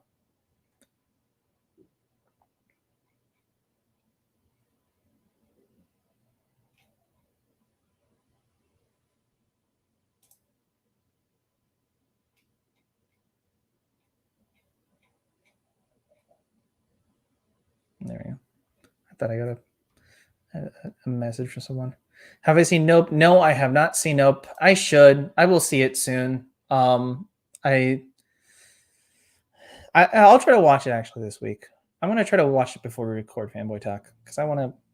I feel like I would bite. I might enjoy it. You know. At least James Wan got to make that Malignant movie. I should watch Malignant too. That's another movie that's like it's a horror movie, so I didn't watch it. But then I heard a lot of good things, so maybe I should watch it. Um, Joker 2 is going to be crap. It might. Joker 2 is a concept for a film that could work and also could not work. Like just the fact that they're doing it is kind of crazy, and the fact that they're doing it the way that they are doing it is really crazy. Like with for people who don't know, which I don't know if anyone wouldn't know, but they're doing a sequel to Joker and it's called Folia Du or something. I don't remember how to say it, but it's Joaquin Phoenix and Lady Gaga as Harley Quinn, or like Harleen Quinzel. I don't know, something like that. And it's just weird, like that's. It makes sense. You want to okay. The second movie has to include Harley Quinn because it's the Joker, and what else can you do with the Joker? But I don't know. There's going to be a Star is Born, the fucked up sequel. I guess. I don't know.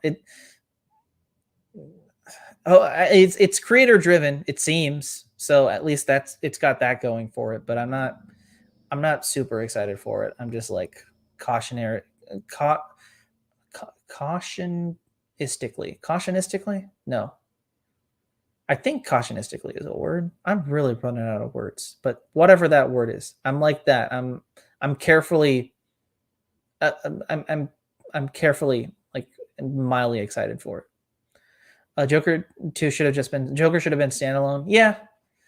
Um like it should have been a standalone movie. Star is Born, Joker addiction, yeah. Harley Quinn is born. Yeah. That's good. Onto this thing you win the award for best rip off title for Joker 2. A Harley Quinn is born. I like that a lot. That's good. Um is A Star is Born a good oh fuck, did my camera die? Ah, god damn it, my camera died. Shit.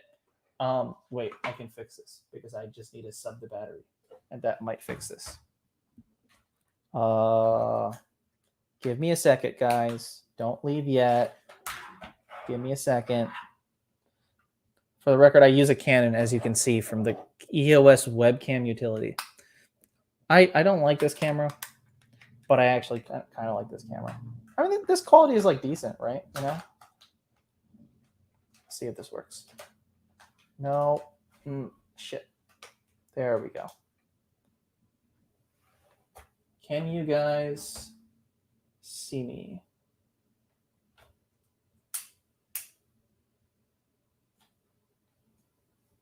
Is it working?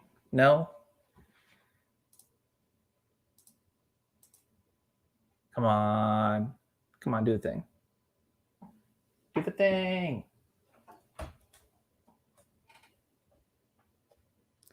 Let me try this. Wait. I think this will work. No, I plugged it in wrong. There, still plugged it in wrong. Wait. Come on. All right. I'm going to stop my camera.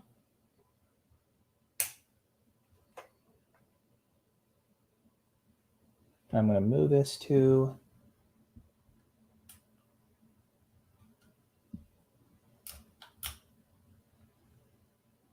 Let's see if that...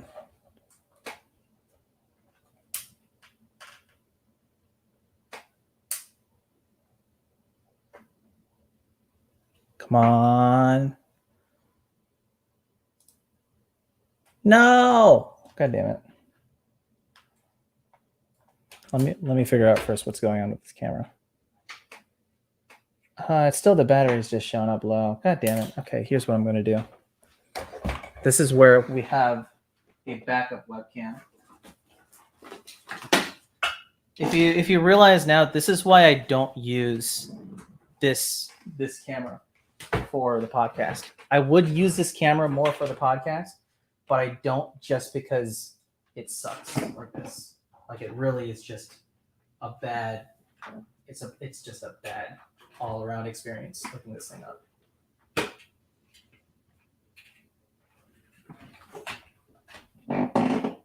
Here we go.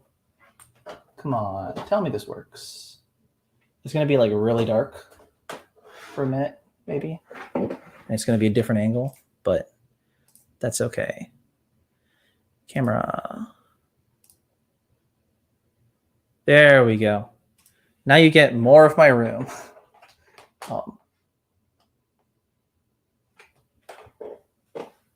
This is like what's the Dark Knight thing where he's like looking like this at like a widescreen camera and he's like or whatever.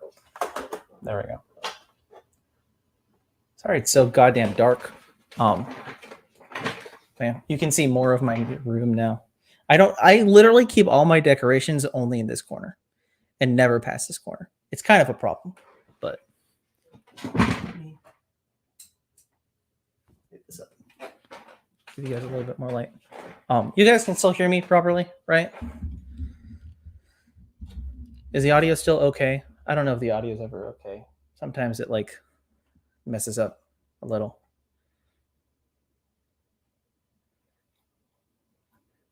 If you can hear me. Have played the game yet? No, I haven't. You know what? Let me set up the game now. Because I haven't tried this properly yet. So let me try setting up this, like, I had Lego Batman running and then I shut it off because it wasn't working properly. But let me try running it again. Because it was working earlier when I tried it. But I don't know if it's working now.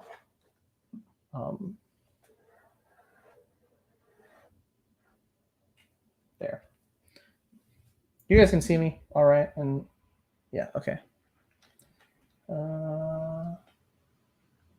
You go to sleep. It's 4:30. Dude, sleep. Please. For my sake, sleep. Sleep and then wake up and watch 96 again, because this is the only movie you need to watch. I'm just gonna multitask but doing something in Fortnite. This is smart too. Play Fortnite. I would stream Fortnite. It wouldn't if it wouldn't like absolutely crash my computer. You know. All right. Does this work? Doesn't seem to, but maybe I can still make it work.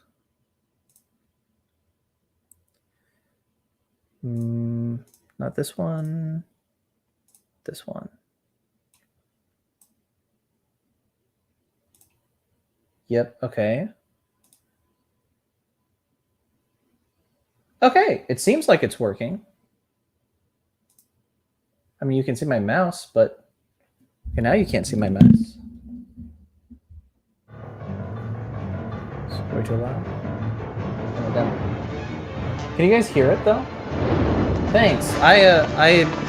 That's the concept art from Batman Begins. My wallpaper.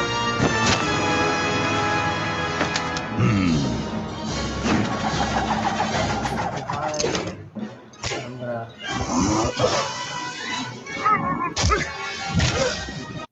Ah, shit! I crashed. Fuck. Wait a second. No, it didn't crash. I just need to adjust this. There we go. Okay.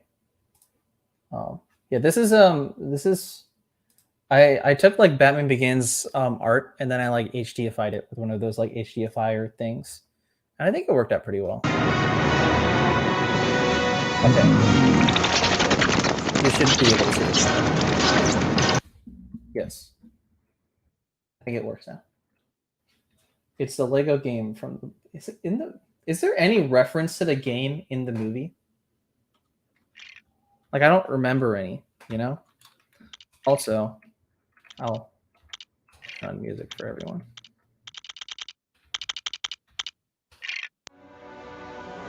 Oh. Is this loud enough? Do you want the music louder? Can you hear me all right? Someone tell me what to do. I don't know what to do. I don't ever play this like on really high volume because what I'll do with this game is I will like I'll keep it really loud, or I'll keep like all the music off, and I'll keep the sound effects really loud, and then I'll just play some other music in the background. I know I should play it with like the music, but like I've listened to the music so much that I've gotten tired of it, I guess. Yeah. My 100% still exists. I have my 100% file. If no one believes me, this is the only time I ever 100% of this game. Was with this save. I wish I did as a kid, but like, here's a fun story. As a kid, I didn't realize what loading a game was. So every single time I played Lego Batman as a kid, I always had a new game. So like my goal every time I played Lego Batman as a kid is just how far I could get through on the Batmobile levels. I was such an idiot, man. I was such a dumbass. But yeah. There's Nightwing. Look at Nightwing. Everyone's favorite boy. We love Nightwing. You know who we don't love? We don't love Robin. So here's what we're gonna do with Robin. We're gonna put him here. We're gonna just nudge him a little bit and let's just keep going. There you go, buddy. What the fuck you offered? You took care of me as a child. That's dumb. On PS2, yeah, I wish I played on PS2. My parents got me a PS3, but I never really used it that much because like I didn't play that many games growing up. Honestly, I used my Nintendo was it a Wii? No, DSi. It was a DSi. I used that honestly more often for some reason because I just like it'd be much easier to just boot that up and play Super Mario Brothers. I don't remember what version it was, but person killed Dick Grayson. No, this is Dick Grayson. Can someone settle this for me? Okay, where is Robin? You jackass, come back. Where the fuck did you go? The moment I need Robin, he disappears. What a dumbass. I'm not going to steal the Isaiah bit of calling him Robert, but I just hate Robin. It's not like the kind of fun, like, oh, Robin, you're such a dumbass, but maybe you're kind of endearing sometimes. Nope, he's just a jackass. He's just a piece of shit. He's just a jackass. I should disown him. But the question is, which version of Robin is it? I do not know. Can someone tell me? Because they say it's Dick Grayson, but then Dick Grayson also exists here. So who is it? Is it Dick Grayson? Or is it like Tim? Because I always thought it was Tim. Like all the Robins and all the Lego games were Tim. Like even after the redesign. I always thought Robin was Tim Drake. Yeah, that's what I thought. Is I always thought it was Tim Drake. But I guess it's not Tim Drake. Because some people were saying it's Dick, but I don't know. Because I guess if you're not thinking about this Nightwing, right, the redesign makes sense because it's like, oh, it was Dick Grayson was Robin, and then the redesign, and so that's Tim. So the one in like the all red suit is Tim, and we just don't talk about Jason because that's too dark for a Lego game. In the DS game, I think there's a Tim Drake skin as well. Oh, there's like a separate skin just for Tim Drake. Because then if there is, then I guess that means that the Robin in this game is just Dick Grayson. But yeah, I don't know. Maybe it's Jason. That'd be kind of funny. if the classic Robin has been Jason the entire time, and everyone spends all our time shitting on him, but then he just goes off and dies. The first 3 games is Tim Drake. Okay, yeah, that makes sense. Because there's like a separate Damien skin, right? I think. I don't remember clearly, but I think there's like a separate Damien. What am I doing? Anyone want to see if I can do the glide on the first try? I keep trying to do the glide on the first try and it never works out. I'm going to try to do the glide on the first try. Yep, I'm going to do it on the first try. There's this glide to get all the coins in this place. And I keep fucking it up every single time. But I think I can do it. All right, are you ready? Are you ready? Here we go. Yeah, there we go. I did it. But now the real question is, can I get back on the first try? And the answer is usually no. But let's try anyway. Come on. Fuck. That should be the end of the stream, but I'll keep doing it. Come on. Yes, there we go. Second try. Okay, usually it takes me like 5 tries to fucking get across. Because I'm horrible. No, I can't. Okay. I wonder if I can glide across like from here to here. No, you can't because it's higher. Yeah, that makes sense. I'm assuming you can glide across like this. These are the kind of games I play with myself when I get bored enough. It's just like, can I actually jump this distance in this game? I don't know if I can or not, but I do it anyway. The Robin could be Bruce Wayne's son from the Gotham Knights. I didn't know where you're going with that. That's good. Can someone tell, is that show happening? I don't think it is, but I don't know if that's happening. Hey, Mithy, have you watched any of the cartoons that are leaving HBO Max? I wanted to watch Infinity Train, and I guess there's no legal way to do so. But I still kind of want to watch it. I haven't. I'll figure out a way. Army matey, or I said army matey like a dumbass. Army matey. I will watch Infinity Train. But I mean, I guess Cape Crusader was never on HBO Max, but I wanted to watch that. What's the other one that I really wanted to? I really want to watch. Forgot. There was one that I wanted to watch. I guess there's also Bat Wheels. We don't know what's happening with Bat Wheels, and I am scared.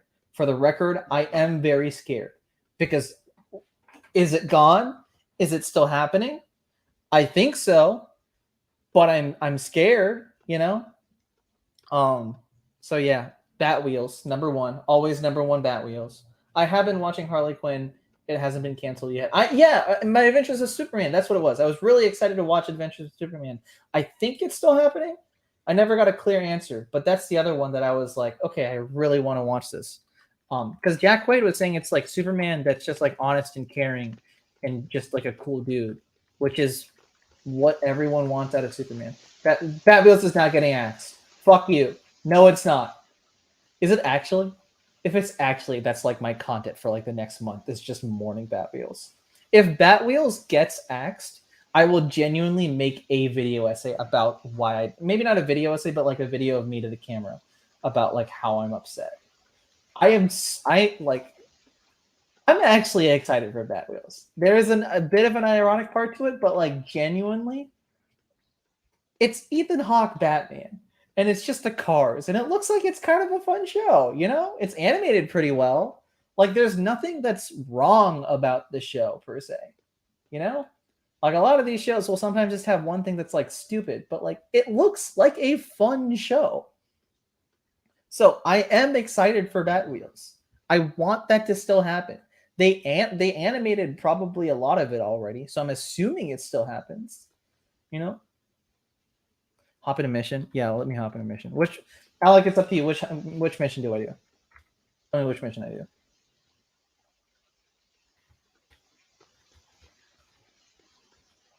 Otherwise, I'll do the basic one because I want to see how fast I can do the basic one. Not like to officially speed run it, but like I want to see if I can go through it pretty fast.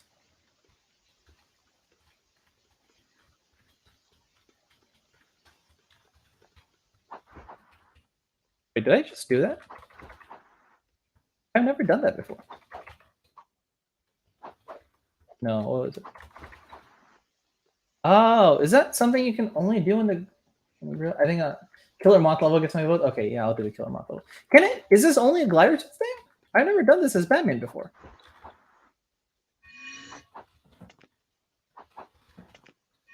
Is it only a glider tooth? Has anyone ever done that in this game?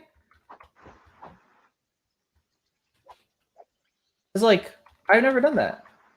That's really cool because I've done like the double. I've done the double jump attacks, but I've. That's really cool. I'm going to use that. All right, doing Killer Moth. I'm doing it. I want the genuine experience of the story, you know. So I'm gonna do it the way that I. It's a fun premise. Ethan Hawke's Batman is kind of based. Exactly, I know. Also, with the fact that Cape Crusader is getting potentially axed, it's leaving us stone. Yeah, I know. I'm gonna do it. Replay story because I want the genuine experience. It is so fucked up that they're like just like selling it off, and it's not like if the show still happens, I guess that's a good thing, you know. But like the fact that it's just like that's Batman, and you're selling Batman, that makes no sense to me. That makes absolutely no sense to like anyone. We're gonna skip this. All right, here we go. This is the right level.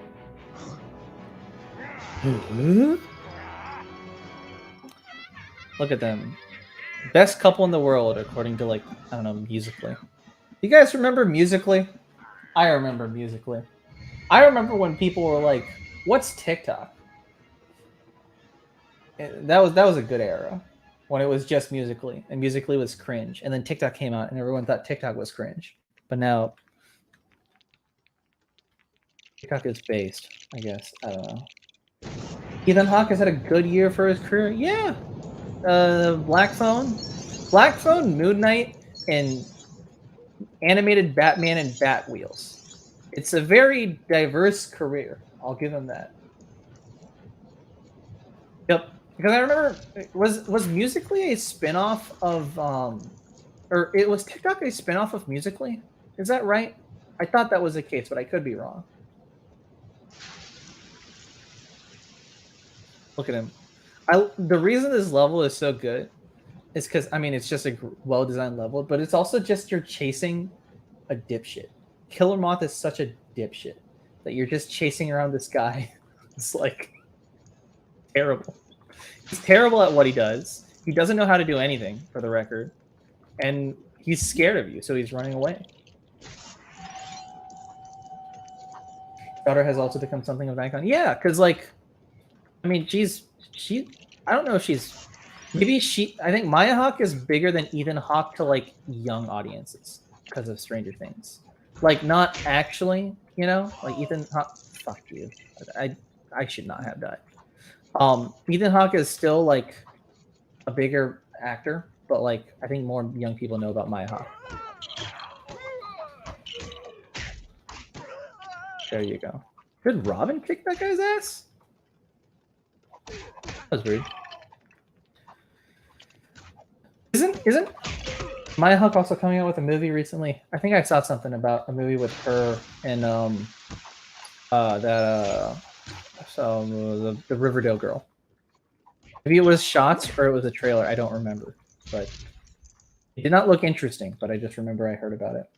You can greenlight Warriors season 3. Warriors is that show with the guy from G.I. Joe, right? The Snake Eyes movie. I'm sorry that that's what I know him from because I know people really love that show and he's a really good actor. But I remember that's what I saw him from, and people were talking about Warriors. That's the same show you're talking about, right?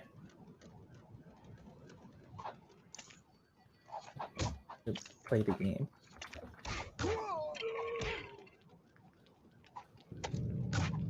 For the people. There we go. There we go. From Asia, yes, Warriors is good.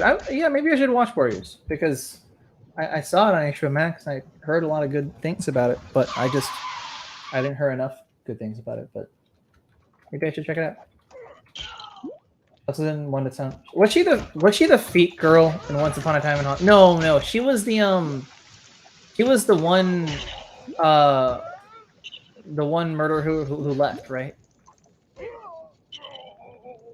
She's the one that left, like before they went and killed her. I think I'm right. Yeah. I have not thought about that movie in a while. I really liked I know some people don't like Inglourious Basterds. I liked Inglourious Basterds. Like,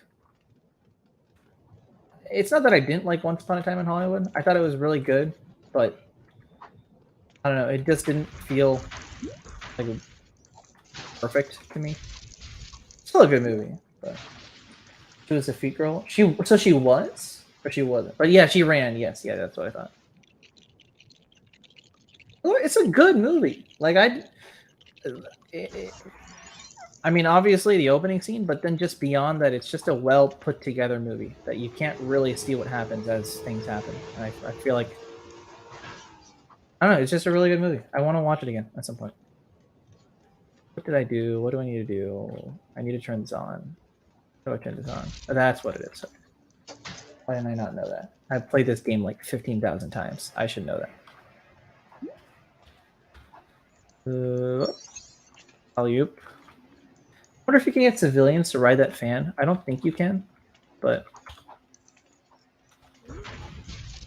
Lords where it's far from top tier Tarantino for me at least. I want to watch more Tarantino. I feel like if I watch like Django, I feel I'll probably think differently because I've heard a lot of really good things about Django.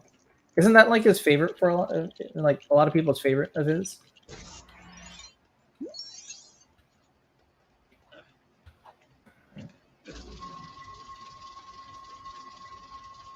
I'm such a dumbass. Fuck me.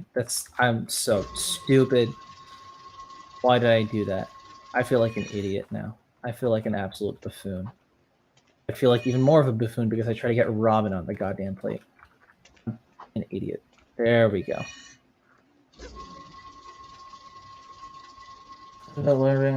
No, I did not hear about that. Does that have anything to do with the show that's coming out? Because I mean, I've been hearing things about the show and people not being excited for it. And some of the non-excitement is warranted and some of it seems mildly racist. So I don't know what to think. But I don't know, I've also never been a big Lord of the Rings guy. I watched the first movie and I was like, okay. This is really just exposing all my shit film tastes. So I'm sorry. But do we try to bake the cake and still do the thing? It doesn't matter because I can't collect a mini kit, but we'll still bake a cake anyway.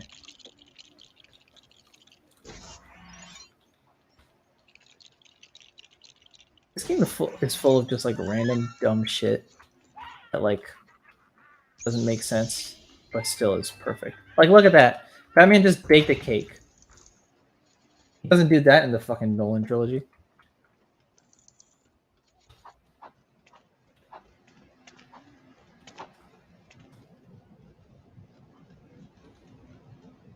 There's also another place to build a car. I don't remember where, but I like to do the thing where, you know what? Yeah, I'll do it. I like to do the thing where I always drive the cars into the place because it makes it a lot easier to destroy all the random objects. Here? No. It was here. Yeah. And see, even look at this game. It's like teaching you about getting rid of pollution. Because like you do the pump and then you drain out the pollution on the streets. It's like a wholesome, teachable moment. And then it rewards you by, I think, giving you a mini kit, but then it also gives you a stud, right? Give me my stud. I'm only doing this for the stud. Or should I say bread? There it is. Look at that. It rewards you for money for being a good citizen. The Lego Batman movie did more for me than those fucking Flash Kids games. I'll give you that. Yes, it's a cake for the Joker. I'm giving him a cake because it's his birthday. And also greenlighting a stupid fucking sequel. Okay, here's one car in, right? We keep one car in, and then we go back, and we find the other car.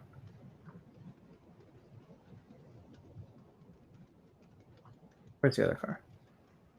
It's like around here. Oh, I have to destroy this. That's right. Okay. Something I can't jump up on that, but I'll build it anyway.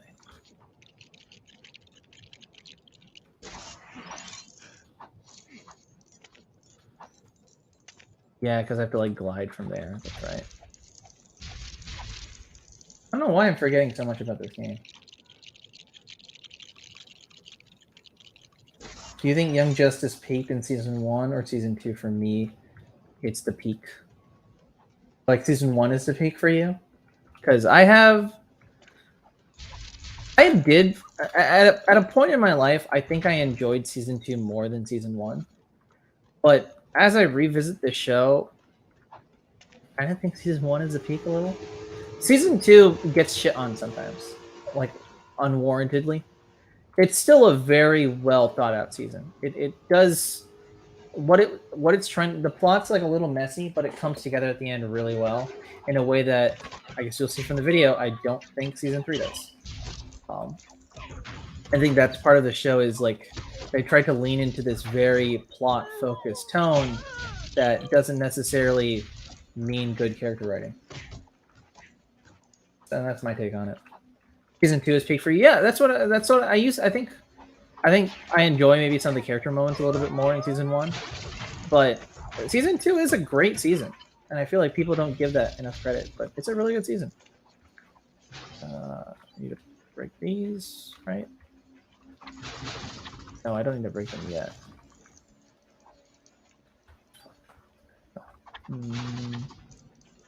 Oh, it's these ones. One of those I have to break. Which one is it? Oh, it's those, right. Okay, I'm dumb. I forget this game. Can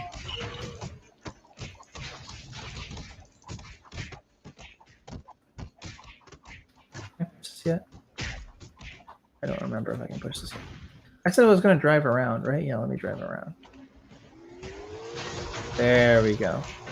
Look at how easy that is. I only have to move my arrow keys.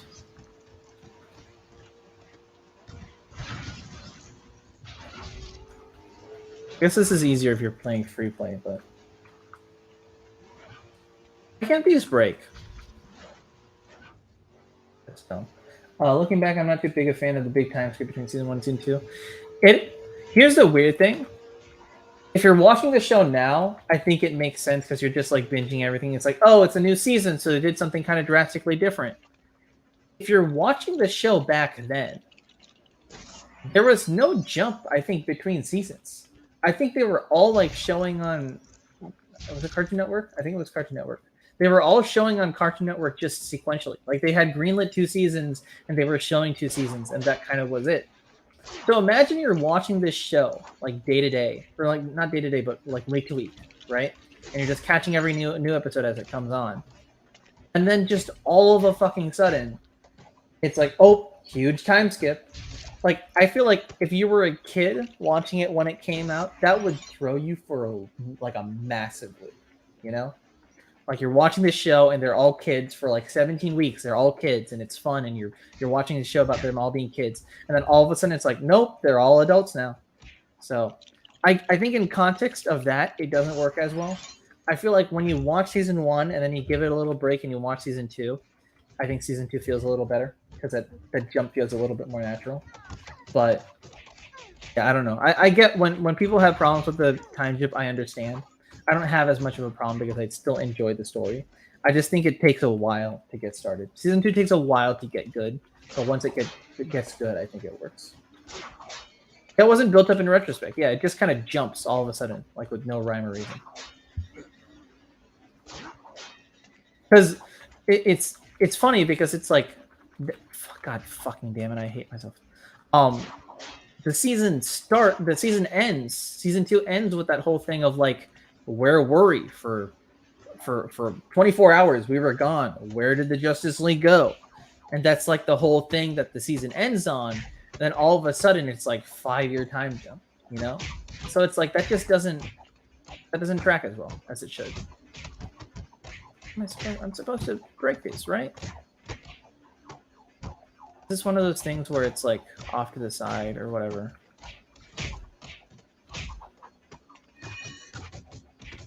No. What am I doing? I'm doing something wrong.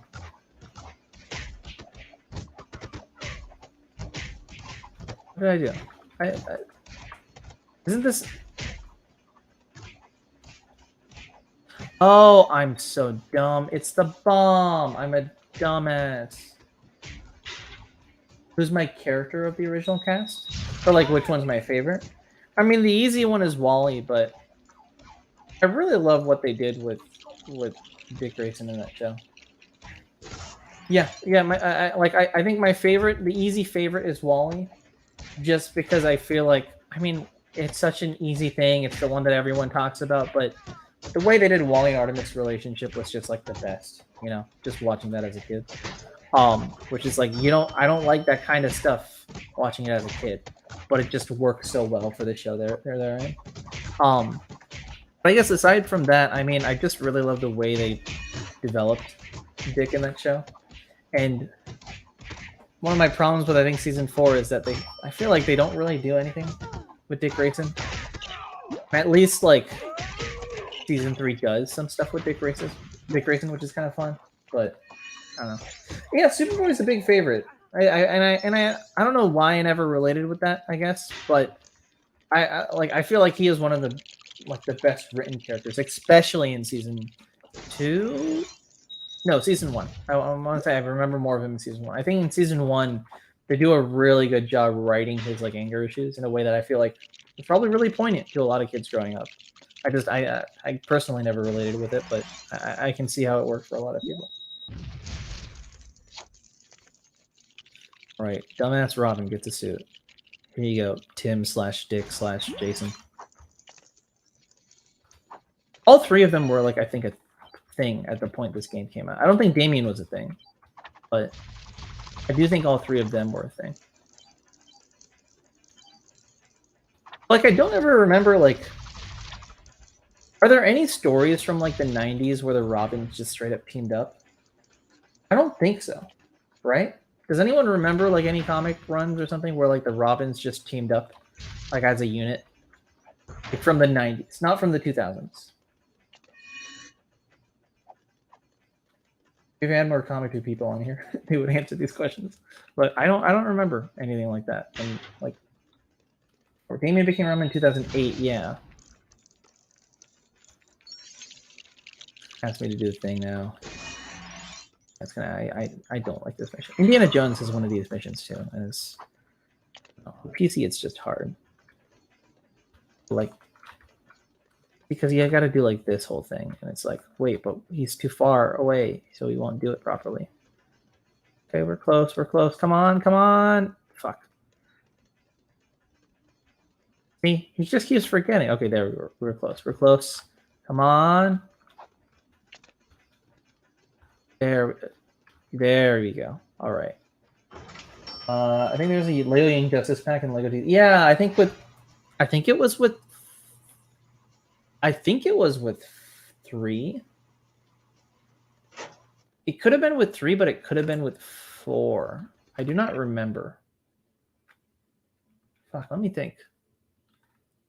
No, I think it was with 4, not 4. Sorry, the Lego DC Supervillains. I think it was with Lego DC Supervillains because that's where you see a lot of like Teen Titans characters too.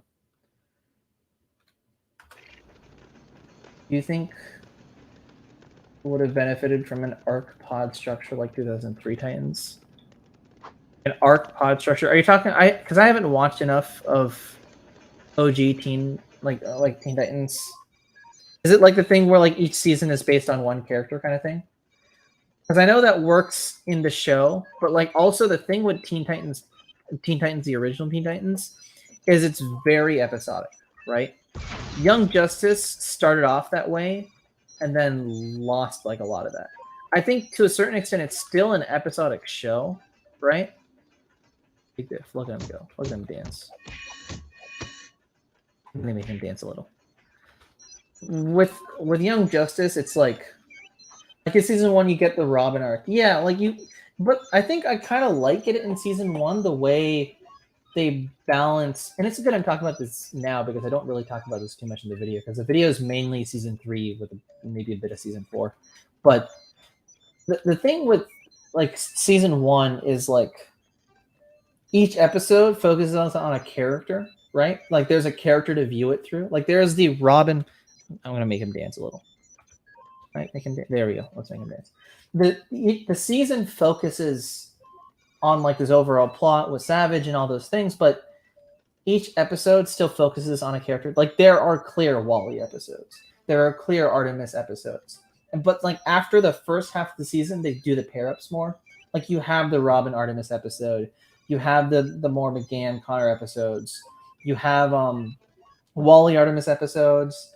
And you have more like Zatanna stuff too, you know? And it's like, I feel like that's where the show was at its best, where it's not necessarily completely episodic, but there are elements of like it being episodic. From what I know, Teen Titans is like very episodic. Like I know there's like some overall plot, but for the most part, every episode is just its own episode. I feel like it was good for Young Justice to still have that overall structure. But they should have still kept that like, I think it's honestly I'm okay with the time jump. I'm okay with the team going to like different places, but I feel like they should have kept that idea that like each episode is still focusing on the character. And season 4 does of that a bit, like with the Artemis arc and stuff like that. But then season 4 also forgets what character the arc is about sometimes, you know? Where season 4 will have like the Zatanna arc, which I know people like the Zatanna arc. I don't know. It did not jive with me at all. Where it's like it's Zatanna's story for the bit of the first episode and like the end of the last episode, and other than that, it's not really like her story, which is my problem with season 4, I guess. Like at least one of my biggest problems with season 4. I have other problems, but that's the one I think about a lot.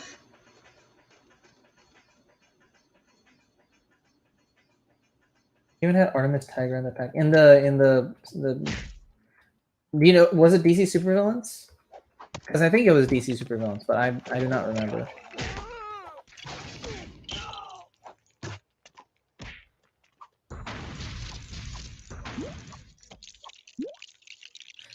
Do I get the glide suit in this mission? I thought I did.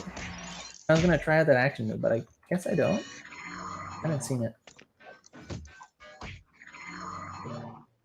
All right. This is a Lego game. What is this guy drinking? The graffiti at the top, right? What is he? The graffiti at the top. What is he drinking? Is he drinking alcohol? Because it looks like an alcoholic bottle, kind of. But like, what is it? Right? Like, what is that bottle?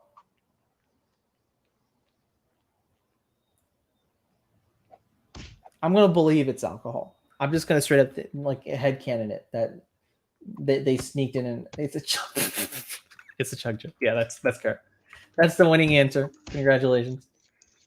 Definitely DC Super. Yeah, Lego Squad DLC. Okay. Did Lego DC Supervillains 3 have like? Yeah, that's the one that had like the arrow stuff and like the I don't think it had a flash level, but it had an arrow level. I remember. Did I not switch? I thought I switched. There we go.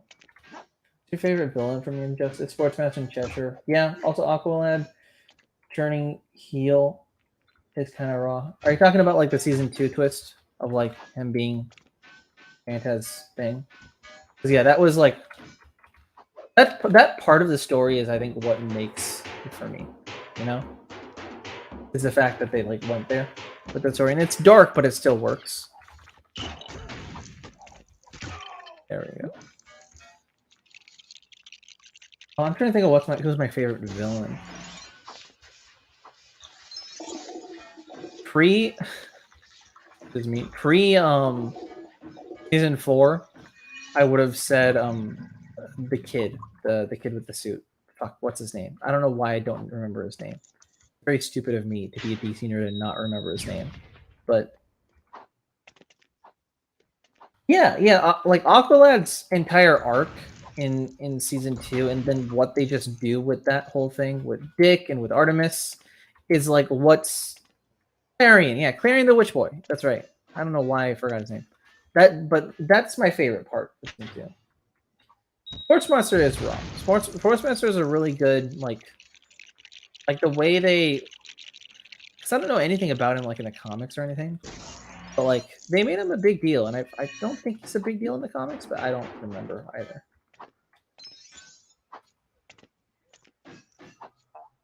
I will say they do. I like what they do with Sportsmaster in season 4. Artemis's arc in season 4 is probably my favorite part of season 4. I feel like they do that really well. I will say the cast moment in season 4 is a little weird. If anyone's watched that, Cassandra Cain, they explore her origin, or they explore Barbara Gordon's origin, but then also Cassandra Cain's, I guess, kind of origin in season 4 of Young Justice. And I don't know. It's weird. Can I not climb up the goddamn ladder? Can I not? Oh, I need to bomb it. That's right.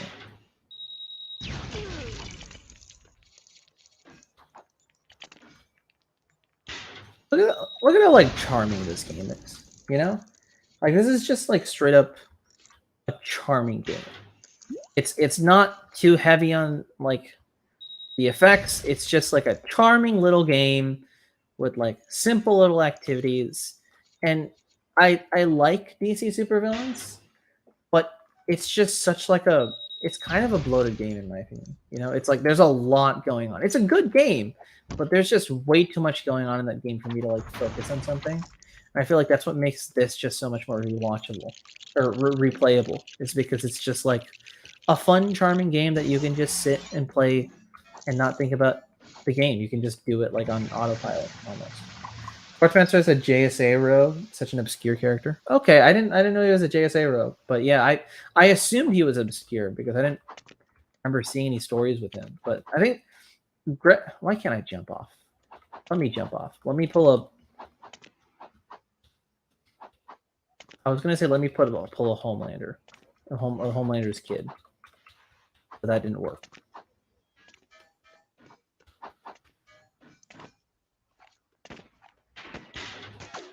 Did they do anything with Jason Todd's keys?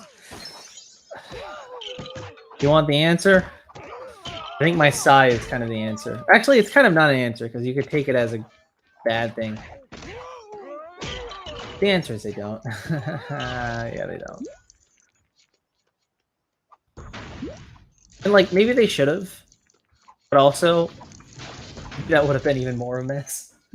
I thought Dick Grayson's arc in season 4 was going to be that.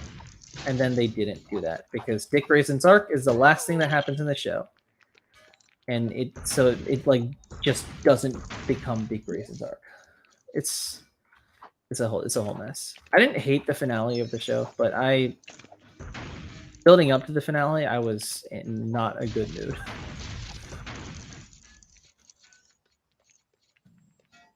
Also, I think I got like the ending of season 4 spoiled for me, but like I didn't, even when it happened, I didn't care. You know, I don't. That's yeah, it is. It's like that's I feel like if you're going off that pattern of like what season 1 was doing and what season 2 was doing, that's what you would go for. Is you would kind of do something with Jason. You would do something with the League of Assassins with Dick, but Dick does nothing in season 4. He straight up does nothing throughout the entirety of season 4. He shows up in like the end credits, like a couple of times. Like that's it. Yeah, I have a Young Justice video coming soon. Indiana Jones 2: The Adventures Continues. Let's like yes, Dalen. I have not played it that much. I have played the first level because I had the demo of it, and I did like it, but I never played anything beyond that. I saw like a couple levels beyond it, and I didn't think it looked amazing. But you know, I'll take your word for it. Maybe it's a good game. Dalen, have you played Lego Indiana Jones 1? Because that's a good fucking game right there. You're such a bitch. Technically, his daughter went on a date with this idiot for prom because of Teen Titans. See, there's a Teen Titans reference for you. Maybe that's why he's fighting us. Because he's like, "Don't you dare go near my." I don't remember what happens in that episode. Does he want him to go on a date with his daughter? Teen Titans is such a mess, and I don't know. Lego Indiana Jones 1 fucks hard. Yeah, it's a good game. It's another one of like these kind of games where it's simple, you know? It's like a very simple experience. You don't have to think too much about it.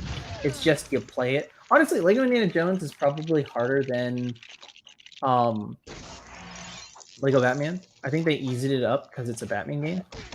But also, like, the idea of like having to pick up weapons is just really interesting. It works well for the Indiana Jones games, and I understand why they didn't do it for like any of the other Lego games, but I wish they used that feature a little bit more. It was kind of fun. It was kind of charming. Is Light still a villain in the series? I low-key love how they treated season 1 and season 2. Is the Light? Yeah, I think they like kind of a villain. It's weird. They sometimes do stuff with the Light, and they sometimes don't do stuff with the Light. I don't know. And who does stuff with the Light? Batman, because he's gonna shine a light on this motherfucker's ass. That was a horrible joke. I thought I was going somewhere with that, and I wasn't. I apologize in advance to everyone I disappointed with that joke. I have most of the Lego games on Xbox, so I have backwards compatibility. Yeah. CJ, that one doesn't count. Gifted me Lego Batman 2. Steam. And I have it on Steam. But I grew up with that game, honestly, more than Lego Batman 1. But for some reason, I've played Lego Batman 1 more. Just like, you know. What am I doing? Oh, there we go. Oh, yeah. Them flying around. There we go. Look at that light, you dumb bitch. This is like learning circuits in 5th grade. But they'd like give you 2 batteries and there's like a sample circuit case. So you do that. Anyone do that in like 5th and 6th grade? Or it was like the tiny circuit. Honestly, I think I did in 4th grade. It's like the tiny circuit kits. Like you like build them. And then sometimes it had switches on them. This is such an obscure reference that no one gets.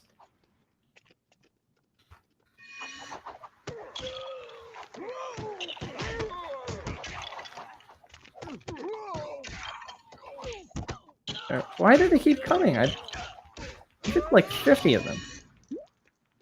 There we go. The tiny circuits were so fun. Yeah, exactly. On your Young Justice video, will you comment about them showing more gore and violence? Like Ocean Master being decapitated is something I would not imagine in the early scenes. Yes. It's not a direct comment, but I have some things to say about it. How it's kind of forced. Like, it's very forced. 4th grade electrical engineers. Yeah, that's right. Dylan, where did you go to Crest? Did you go to which one did you go to? I think you've told me this at one point, but I forgot.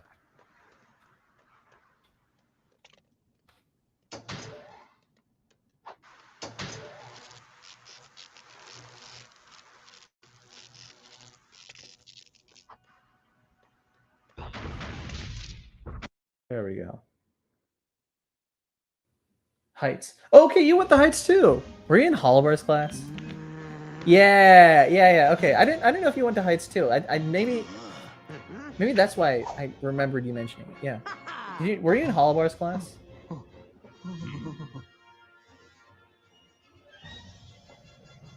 Yeah, they decapitated him. It's a whole like thing. The entirety of the entirety of. Oh, you had Rudd. Rudd was nice to me. Rudd was a nice teacher. Yes, Paul Rudd was our elementary school teacher. For those who are assuming, but yeah. Why am I continuing the story? I wanted to go back. God damn it.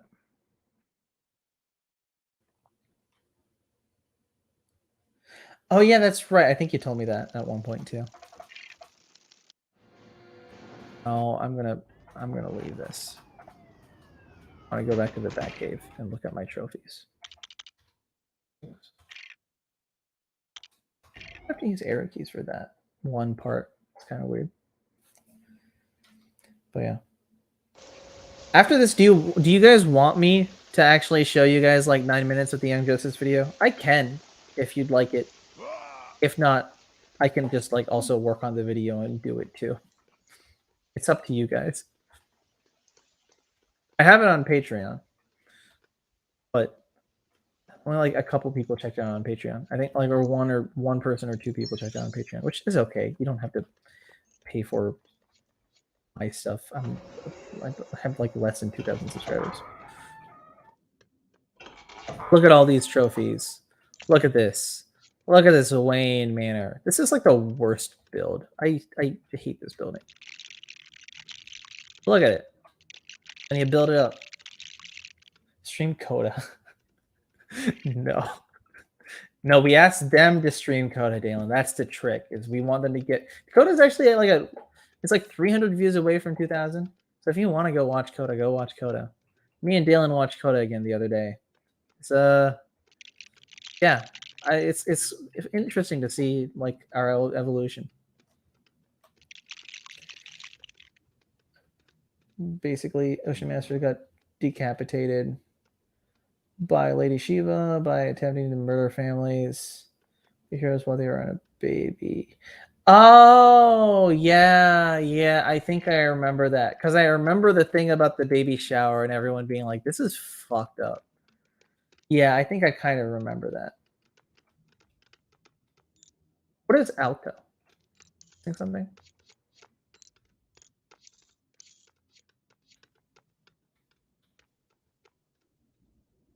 This is the best one. Look at this one. There we go. Where'd that one go?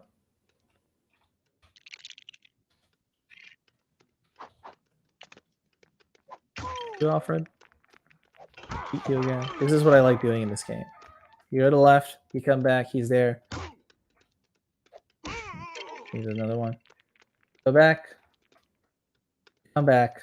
Oh, he's there again. Hat. Look at that. Oh, wait, he's there. See ya. You know, I'm minding my business. Oh, look at that. It's him again. Let's see if we can get him. There we go. The goal is, what is the farthest you can get him across the room? So you let him go this way, and then you go. No, that breaks him. So we got to do it again. Get these kids out of the way. No. No, it breaks him. The goal is to like try to launch him across the entire room. No, it just keeps breaking him. Like, kick him, for God's sake. No. There we go. He only stops like halfway across. He needs to fly farther. Oh.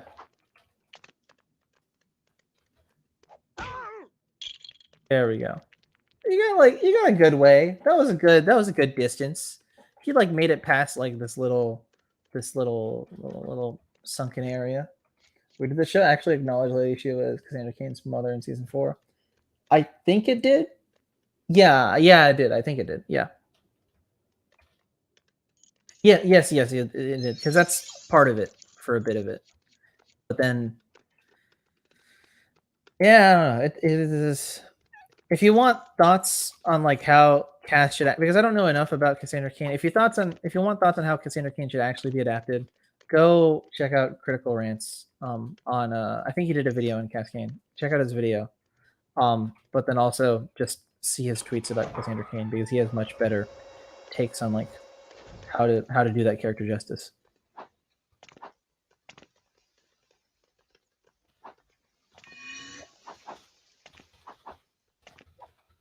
Aha. This is Nightwing's murder arc.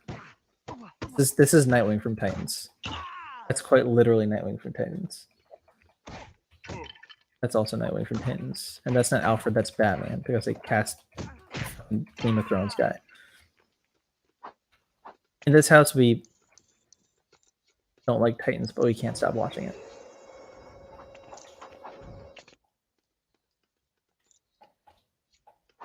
I expected to die there. Let's go to the villain's place and just hang out in the villain's place for a bit, and then I'll probably hop off. This has been a lot of people have been coming in periodically, which is kind of nice. I think I actually surprisingly dropped viewers when I started playing games, which is funny enough.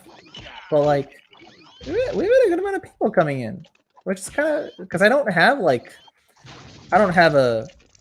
high top films on here. I don't have a big class act. I didn't cloud chase behind Troy, but still, I got some viewers, which is kind of fun.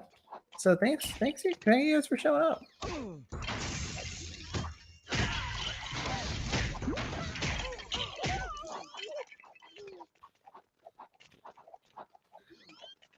Yeah, I forgot I unlocked Hush and Ra's al Ghul.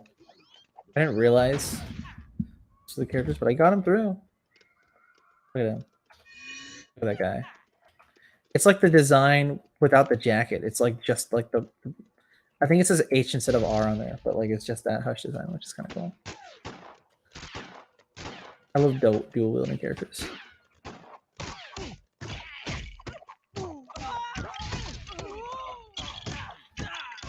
Beat the shit out of everyone in this room. Feature version has all the villains running as well. Yes, I think it does.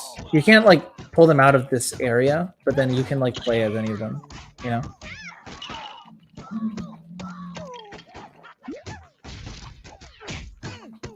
And I think I have all the characters. We can check after this to make sure, but I do believe I have all the characters.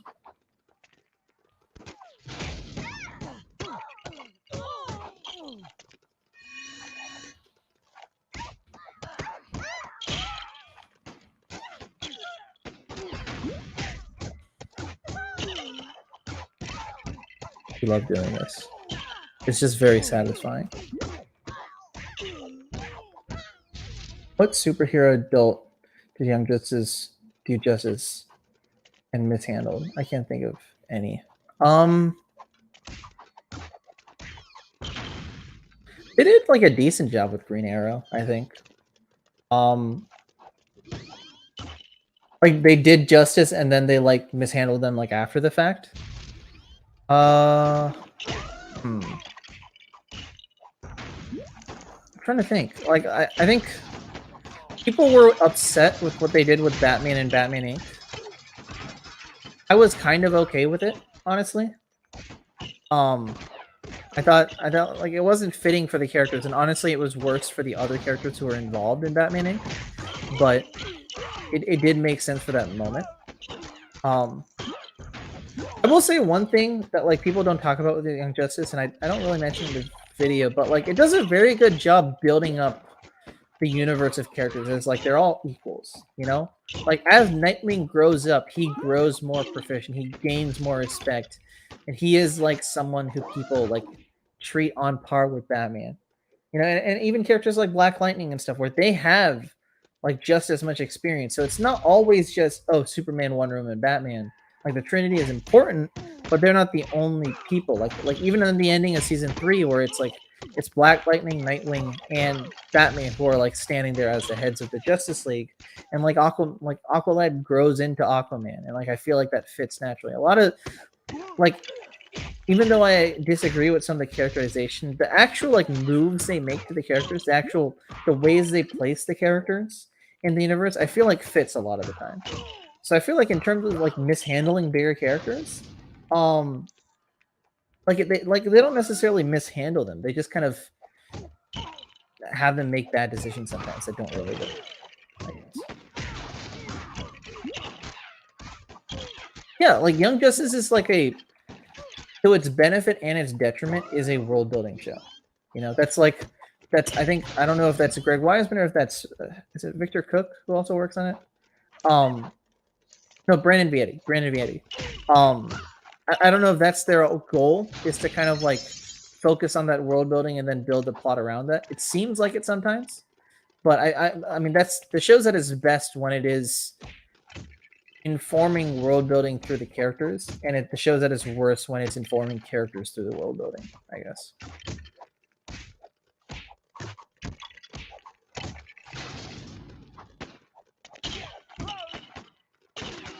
Of shooting people. This is so much fun. Yeah, the world building in season 1 and season 2 is my favorite aspect. Yeah, because it's done really well, and yeah, there are jumps, but like it's still done naturally, you know?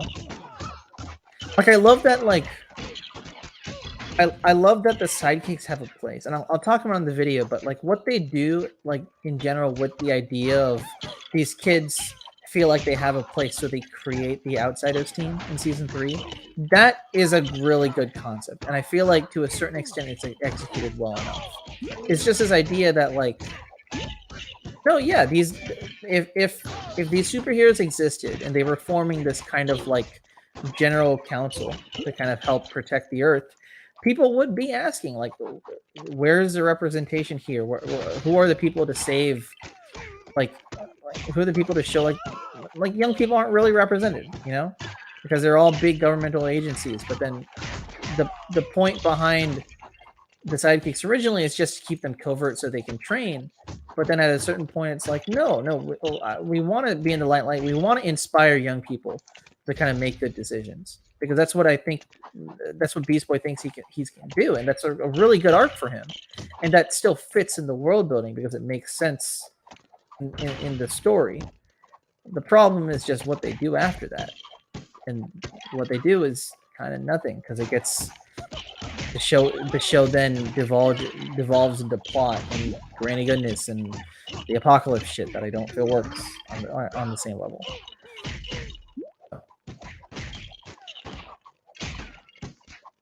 I'm saying a lot of stuff for this video, but I'm kind of glad I'm saying it, because I feel like it helps me recontextualize even my own thoughts on the show. Because I do not hate the show by any means. I grew up with the show. You know, it's hard for me to find problems with the show, but the more I think about it, the more I see its problems, the more I also understand like what it did right too. And I think it's good to have an understanding of both. I say as I beat the shit out of a bunch of villains in a jail.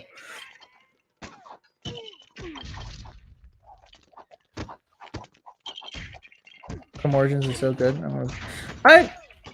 Do you guys think I would like Arkham Origins? I have seen like a good amount of the cutscenes from Arkham Origins, but it's kind of the only Arkham game I haven't played. I played Arkham City, I played Arkham Knight, I played like a good amount of Arkham Asylum, enough to know like I didn't love it, honestly. But it's like I've never played Arkham Origins. I have like never touched that game, you know? Like I feel like I might like it. It feels like my kind of thing, but I don't know. Did they do anything with Jaime Reyes after season 2? I don't think so. I think season 2 was like his big season, and after that they didn't do much. Because it's like his whole thing was tied to the reach. Then, but I don't know. I haven't thought about it. They didn't do anything with him in season 4. I'll give you that. But there we go. You see how loud that sound effect is? That's like a loud as shit sound effect when it like shoots the chandeliers or whatever. I think there's another one here, right? Is there another one? I thought there was another one. Where's the other one? I'll come into the room. There'll be another one when I come back. The Deathstroke battle was a big highlight. Yeah, that's what I heard. Is the Deathstroke battle is a big thing for a lot of people. I hope Blue Beetle doesn't get canceled. I need that movie. Yeah, I think a lot of people need that movie. I think that movie would be important for a lot of people. But knowing WB, you never know. You never know.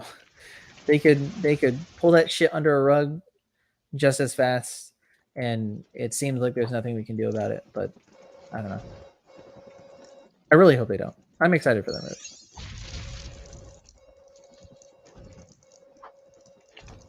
You dumb bitch, Alfred. I'm gonna kill you just for that. Can I do the backflip thing in this game? It's like, no, it's like, there, that's the thing. Look at, I mean, I killed myself, but still. I love doing that, because I didn't discover this until I played this on PC, but you can just keep doing this. This is why Nightwing is like the best character to play as in this game. Say as I drop him off the edge of the Batcave. Let's see do I have all the characters? Let's check. Yeah, it seems like I do. Like, I went up and just straight up bought all of them. So, like, is Vandal Savage still relevant? He's relevant in a sense. I don't think he has a big thing on the plot, but, like, he's always there, you know? Because, like, can't get enough of messing with all these kids. That sounded wrong. But it's Vandal Savage. He's a bad guy. He's been around for a million years. Who fucking knows what's going on through that asshole's head? I have everything here too. I think I have everything here. Yes, I believe I do. Alec, hello, welcome back. I'm probably gonna end soon. I've been live for like 3 hours. Damn, by myself too. I didn't have to beg one of my friends to join. I just talked to myself essentially. Because think about that. Like when you're streaming, like if you have an active chat, you have an active chat. But otherwise, when you're streaming, it's like you're just talking to yourself. I'm quite literally just talking to myself. That's all streaming is. And I'm playing Lego Batman.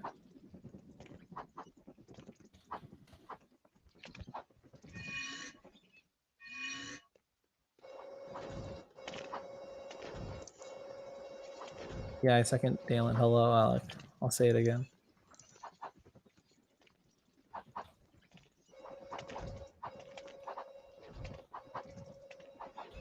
I backflip. Okay. There's this thing you can do where if you jump at the right moment, you do actually like get back into the level. I'm gonna see if I can do this. Oh, shit. Like you like jump like right as the cutscene, like right as the game like fades back in. No, fuck, god damn it. You have to be playing with, maybe you have to be playing with the double jump character, but how do you play with the double jump character? I don't know. Did they do Legion of Superheroes justice? They didn't do a lot with them, to be honest. What they did, I think, people probably liked. But they didn't do like a hell of a lot with them, you know. They were more so like a plot MacGuffin, and like you didn't really get to meet all of them. But they weren't bad, you know. They were there. They didn't really have crazy arcs, but they were fun enough. Look at this Bat family. Whitest Bat family you'll ever see.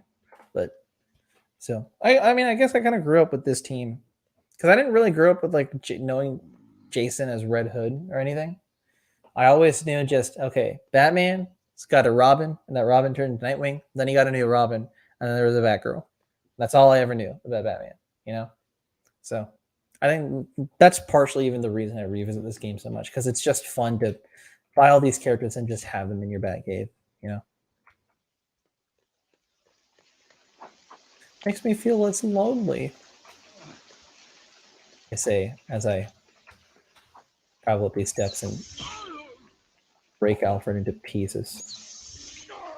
What colors do I like the most with Batman? This is an interesting question. Batman 2004, probably my answer.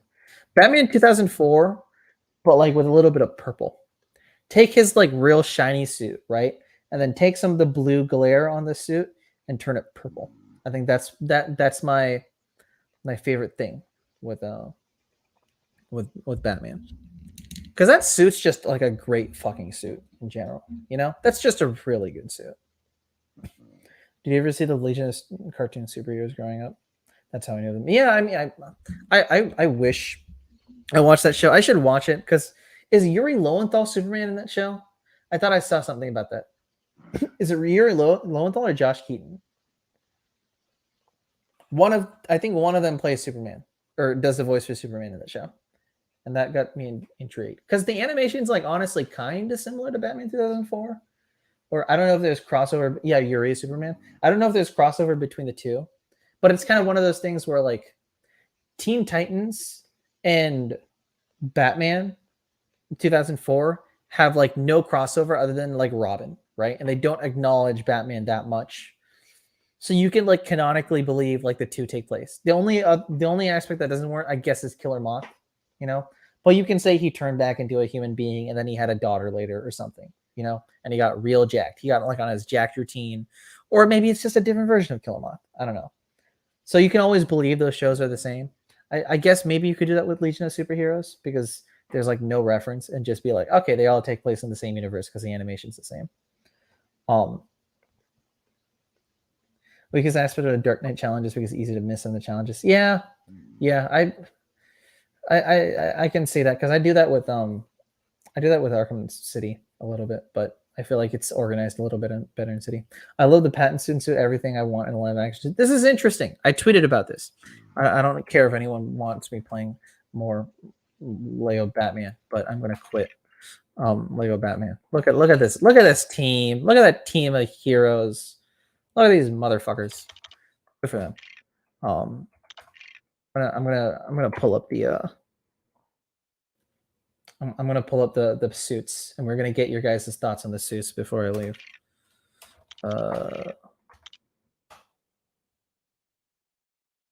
All right. This is like really widescreen.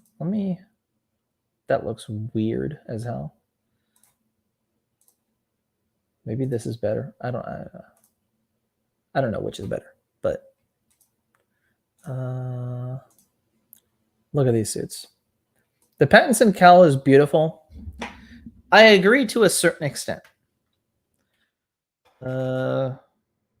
Batman 2022 cowl. I really like this cowl, and like I understand the it's like pieced together and everything. In some like points of lighting, the nose looks a little weird. Like in here, it looks good, and because it's like covered in shadow, and it's just kind of pointing out. And here it looks kind of weird, but I guess this is an earlier version of the suit. This is also kind of covered in shadow. It looks good when it's like covered in shadow. I think like even here it looks kind of good. There's like one shot of it where the light's like hitting it front on that looks kind of weird. And I don't know if it was like AI enhanced or something, and maybe that's why it looked a little different. But there's that one shot where I think it didn't look that great. But other than that, it's a testament to the suit construction. It's a testament to costume design, but it's also a testament to lighting, because I don't know who was like the lighting supervisor or anything, but I know at least cinematography wise, Greg Fraser did like an insane job lighting the suit. I personally close the sides of his mouth a little bit. I've heard that, but also I get it. Like sometimes in certain shots it's a little bit open, but I think it looks fine. Like or is that earlier image? Like here, for example, because Robert Pattinson also has like a hell of a jawline, so I guess you kind of want to show that off. So I'll give him credit on that. So I think it's okay that the jaw is as big as it is. Maybe they need a little bit less neck space, but I still like it. So I don't it doesn't bother me. Being in the same universe is kind of base. Yeah, they just I feel like they belong together. It makes sense. I will tell you though, this suit is the best. Look at this. Look at just these character designs in general are just awesome. Let me where is that? I tweeted it earlier. Maybe I can just find the tweet. Let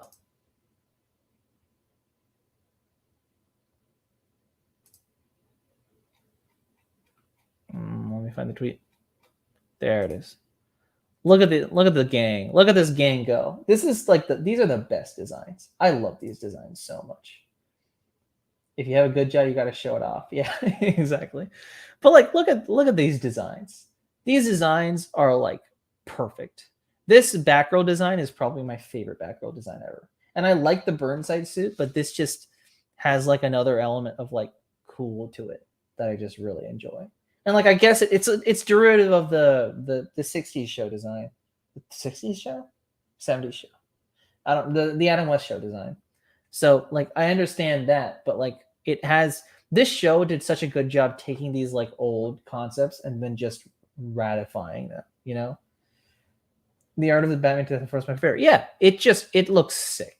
And I'm so glad I grew up on this because it just looks so sick. I enjoy the DC AMU stuff, but at a certain point I feel like some of those designs get a little derivative.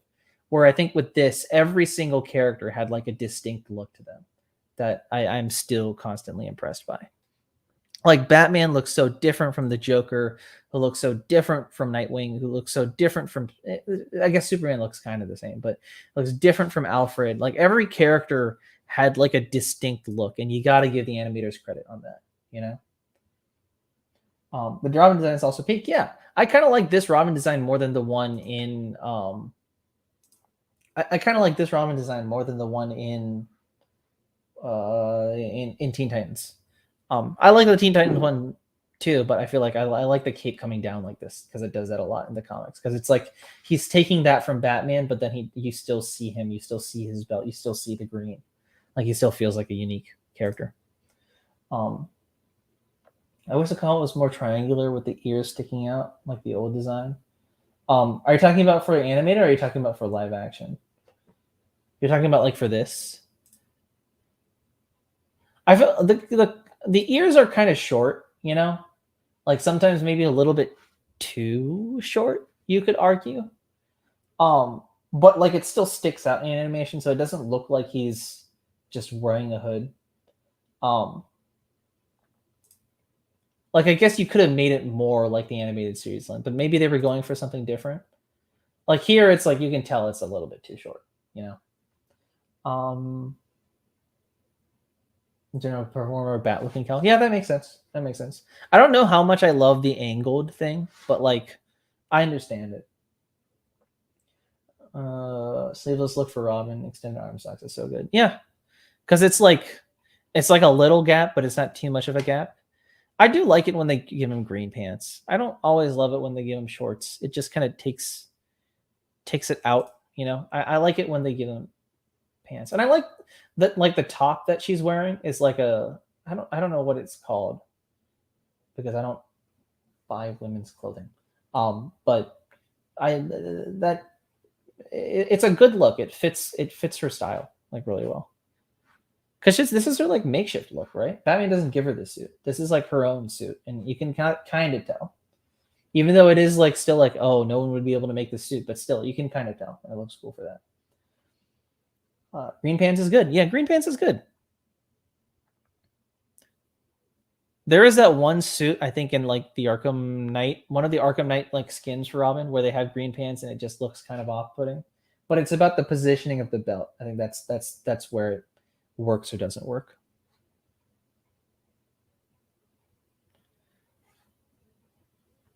I also I think some people like this chin design more. It feels more like it makes him feel younger. And then like when he gets this other chin design, he feels a little bit older. And I think that's kind of the point of the evolution, is to kind of change that up a little bit once he gets sidekicks to make him feel a little bit more like like an edgelord. I mean, he's still Batman. He's an edgelord, but like it does help him feel like more like a family man. I guess I don't know if that's the right word for it, but I did miss this design. I thought this chin was very unique. Yeah, the chin is great. Because I grew up on season 3, which is the last season he had that chin, but he was still like with Batgirl, and so it was kind of nice. There's a reason they did Batgirl first, obviously, because it's like there was like the quota on Batman characters, and Teen Titans was still going around, and they were using Robin in that, so they couldn't use him in the show. But then Teen Titans ended, so they did Robin in season 4. But then they needed to introduce a sidekick, so they introduced Batgirl first. I kind of like that they did that. I feel like it makes the show unique and it gives him a different perspective when he introduces Robin. Like the first time he has a sidekick, it's not that he doesn't want Robin to be a sidekick and then Robin's a sidekick.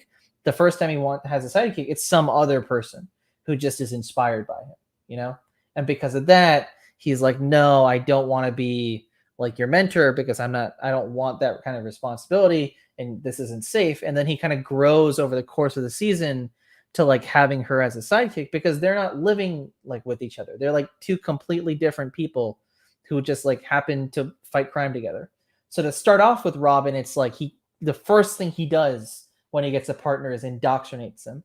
And I guess sometimes that can be kind of weird, but the show does a very good job of like, no, he's had this experience with Batgirl before. So now when he sees this kid who's just like himself, he's a little bit more comfortable to take him on as a sidekick. And even then he's like, I don't know if I want you fighting, but he gets more accustomed to it because he's had that experience teaching someone else the reins. So I've always liked that they did Batgirl first. I think it fits like the arc that Bruce was going through the show. Yeah, Brave and the Bold. I know people really like that cartoon. The designs are kind of like, I don't know. They're good for toys. Brave and Batman. The Brave and the Bold. I've always hated the Joker design. The Joker like chin or whatever, like this whole thing. I get it's supposed to like look like a what's the fucking card? Like an ace, I guess, like an upside down ace.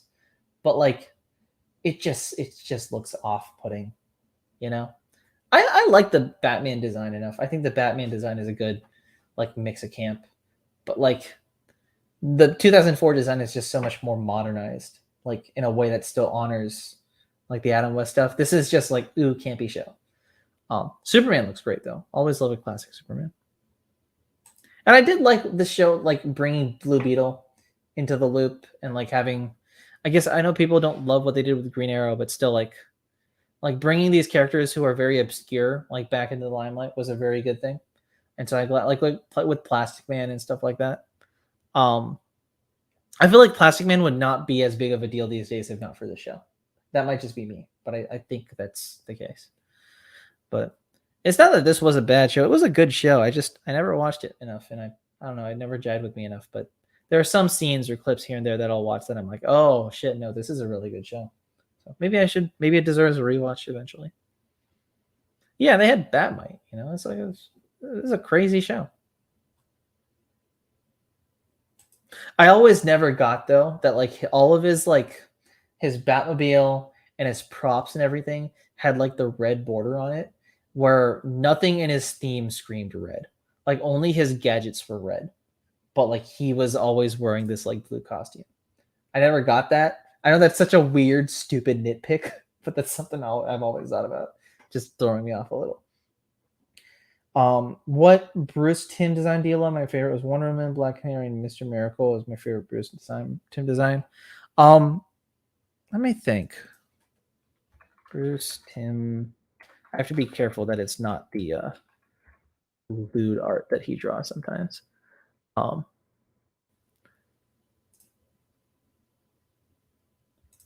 I love his New Adventures Batman design. This is like one of my favorite Batman designs. Honestly, this would have been one of my favorite suits just because it's so simple and elegant.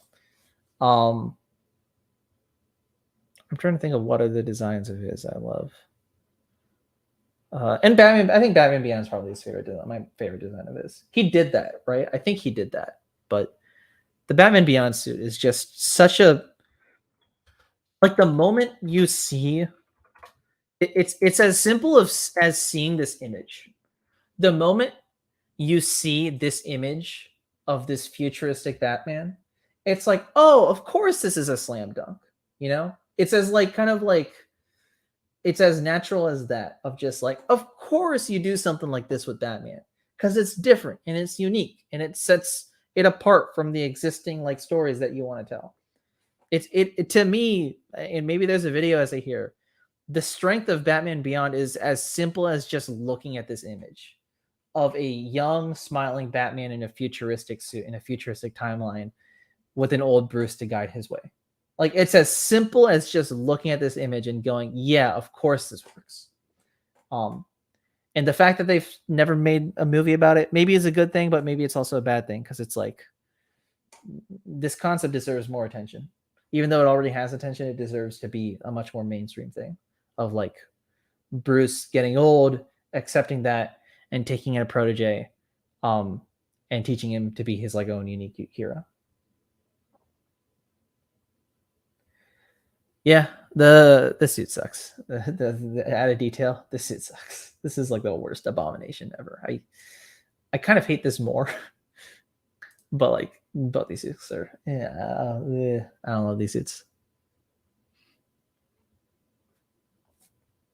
This is such a good show.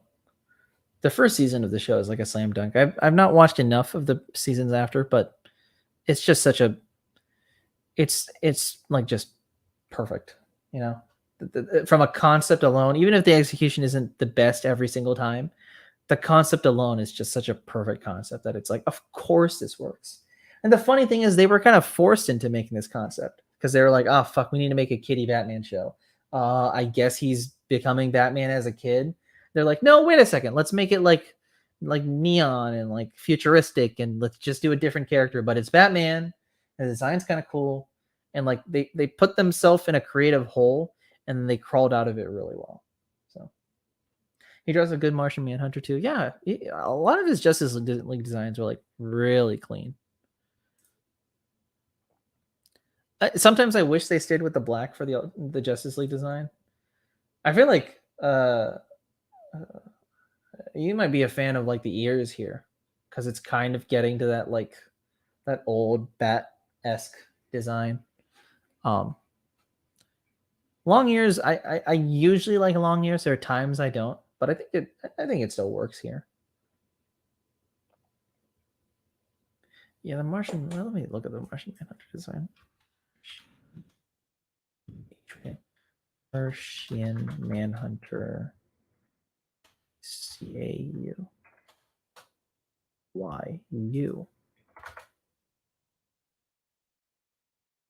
Yeah. Now, this is a clean design. This is like kind of my definitive Martian Manhunter design. It's in the eyes, right? It's in how you do the eyes, and I don't like this design. I don't know if anyone's seen this movie. It's like a fine movie, but I don't like this design. It's too messy and it's too weird. The blue on the inside of the cape, because it's kind of like just shadowed, but yeah. The eyes sells it. Yeah, it's the eyes. It's like they are mean eyes, you know? Like when he's looking at you like this, you're stressed out. But like when he gives off that like gentle smile, it feels like a calming face. And he's an alien. So that's the point is kind of getting you to be like, can you trust this alien? Well, you can, because he's a nice guy. He's just real quiet.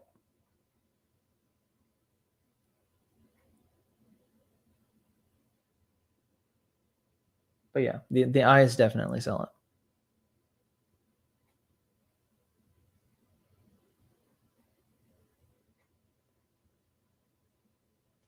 Yeah. All right, I have been live for like 3 hours. You want to look at the Young Justice design? I'll look at that real quick. Young Justice. Oh yeah, this is also I don't hate this design.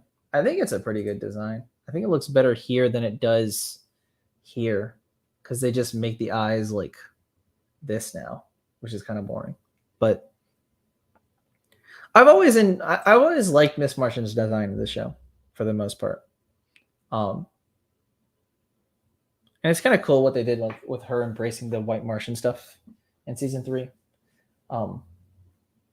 Like sometimes it works and sometimes it doesn't, but I did still like it, you know. I do like the buttons to kind of seal the cape on this, like they're because they're like small and tight in a way that these ones are like loud and bombastic, and you see his chest, and it's great to see your chest, man. But I guess the other design is a little bit cleaner, right? You just don't like the black. The black or the red and blue is my least favorite. I guess that's fair. Yeah.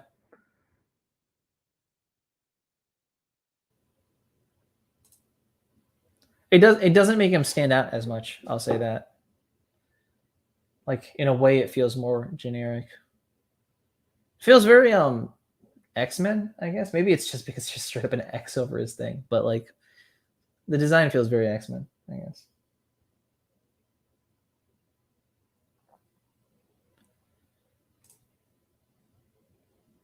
I know it's never canon, but if you look up Young Justice League season 1, right? And then you look up Young Justice not Young Justice League Doom Justice League. They're the same designs. You know? Or let me see a good picture of the Justice League. Can you give me a good picture of the Justice League? I think maybe they're like slightly different, but they are essentially the same designs. You see that? Like why are they the same? Like this is an X and all I can think of is X-Men. Yeah, I guess. I don't know. I'm dumb. But yeah, why are they the same designs? Is there a reason for them to be the same designs? Like they're not the same canon, right? I've always thought that okay, maybe like Justice League Crisis on it. Was it? I forgot which one was first. Crisis on Two Earths or Justice League Doom. But I've always thought like, okay, so both those movies happen, and then a few years down the line, they have a bunch of sidekicks, and then that's Young Justice. But someone told me that's not canon. But it makes sense, you know? Like the Batman design's the same. Crisis of Two Earths, yeah. But yeah, maybe I'm wrong. I don't know.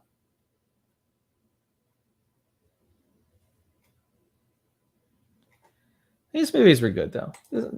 I enjoyed both these movies, to be honest.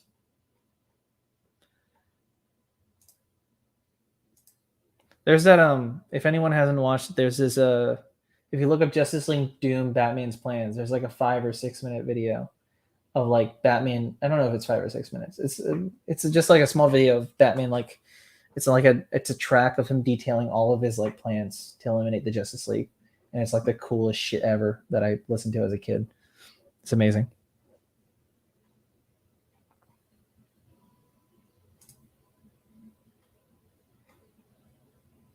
I'll say they really went for it with this Star Sapphire design. I don't know why, but they just really did. And New Frontier is a good movie too. This is a great movie. This is probably one of my favorite animated DC movies, but yeah. All right, I've been live for 3.1415 seconds. Ha, get it. If you got the reference, you got the reference. But I think I'm probably gonna close up shop for now. I don't know when I'm gonna do another one of these. I want to get on a couple of boys and do one of these hopefully in like a few weeks or so. But I think the next thing you see from me will be a short film. And then after that, I think you will see the Young Justice video. I think. Here's what I'll do is for all of y'all, I will play the first 2 minutes of the Young Justice video because I don't think a lot of people have seen it. I think I played it once like on a live stream before, maybe like a little bit of it, but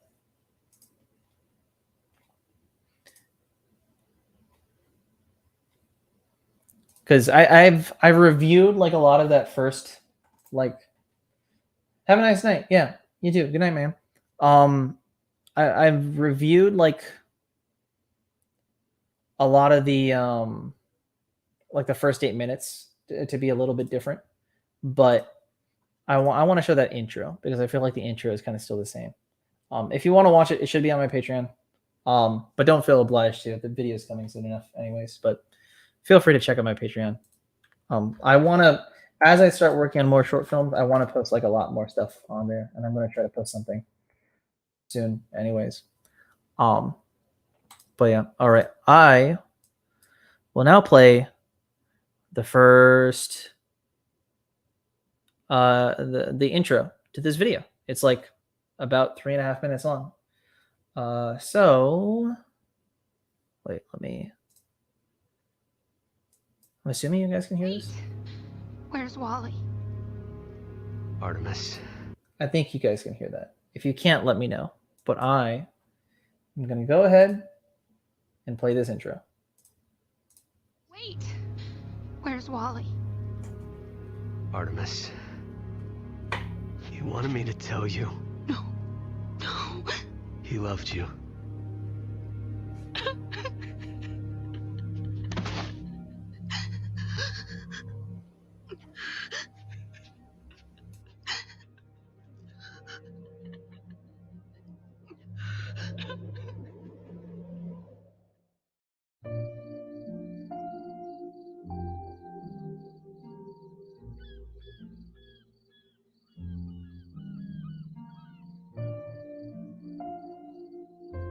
I think it's safe to say that when we were young, we all had that one show we held on to for dear life. A show we caught on the TV at the luckiest time, fell in love with over the course of 30 minutes, and begged mom and dad to watch again and again. It doesn't really matter what it was: superhero cartoons, funky pop sitcoms, children's animation that molded our perspectives on life, held up in a special place in our hearts to this day. Young Justice was exactly that to a generation of young adults. A show so rich with character work and well-built dramatic tension that you could just sink your teeth into the endless cake of thematic resonance. Episode after episode, character after character, it's insane how showrunners Greg Weisman and Brandon Vietti, over the course of 650 minutes in the first season, were able to take the core concept of a team of adolescents coming together and turn it into something so refreshing, so comprehensive, and most importantly, so lovable.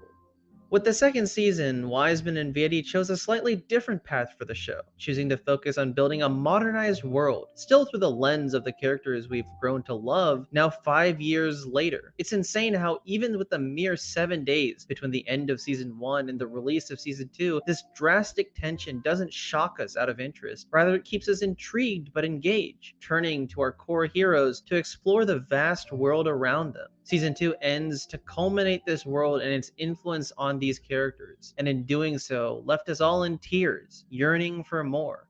The path to season 3 has not been an easy one. The term revival stings true in every sense of the word. With its cancellation in 2013, this show really did die. And with the revival in 2019, it was completely reinvented, completely reborn. The toy sales with Mattel and the lack of funding are a sad reality of the situation, but streaming on Netflix gave this show a completely new audience, reinvigorating it with new life. And with the DC Universe streaming service coming along, all the dominoes finally fell for fans to once again be reunited with these characters after what felt like a generational era. But it's not that simple for our team. Time has left a mark on them, and now things will never be the same again. Like many folks, I watched season 3 at the height of its anticipation, catching every episode week after week, fresh from release. And alongside the rest of the world, I think there's only one word that can accurately represent my feelings on this story: complicated. I sat there on my twin bed as the finale finished its runtime, and this sense of uneasiness overwhelmed me. This show opened my eyes to the vast potential of the DC universe, yet here I lay, uncertain of my love. So now I think it's time, about 2.5 years later, to really understand what went right, what went wrong, and finally, what made Young Justice Outsiders a controversial rebirth.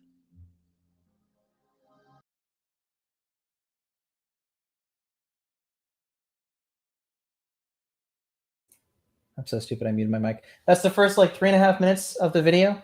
Um, there is more of it on Patreon, but honestly, you can probably wait if you want until the video's up. It should be up hopefully soon. I'm gonna update the Patreon with a new edit because I'm closer to like more 50-75% done. So I'll put a lot of that on there.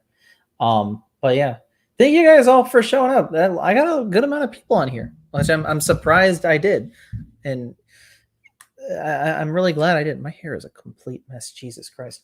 But yeah, I'm really excited to kind of come back. I know I haven't really posted anything on this channel for like 3 months, 4 months now. So to come back and see like a lot of people show up, it really means a lot. So thank you so much for showing up. And yeah, new fanboy talk probably soon. Hopefully next week or week after. I'm not sure yet. And yeah, Dalen and I are working on a short that will hopefully be out soon, and who knows, maybe a couple other things too. So thank you all for showing up. Thank you all for being here. And yeah, smile for the camera, chat. I'm going to take a picture of the chat and smile for the camera. There you go. There's a picture of everyone. Everyone say cheese. Everyone say cheese. There you go. There you go. Now you guys are memorialized onto my SD card. So yeah, thanks for all showing up, and yeah, I'll hopefully see you guys again on here soon. Bye bye. Good night. Watch Vikram also. Watch Vikram and Coda. Stream Coda. Peace.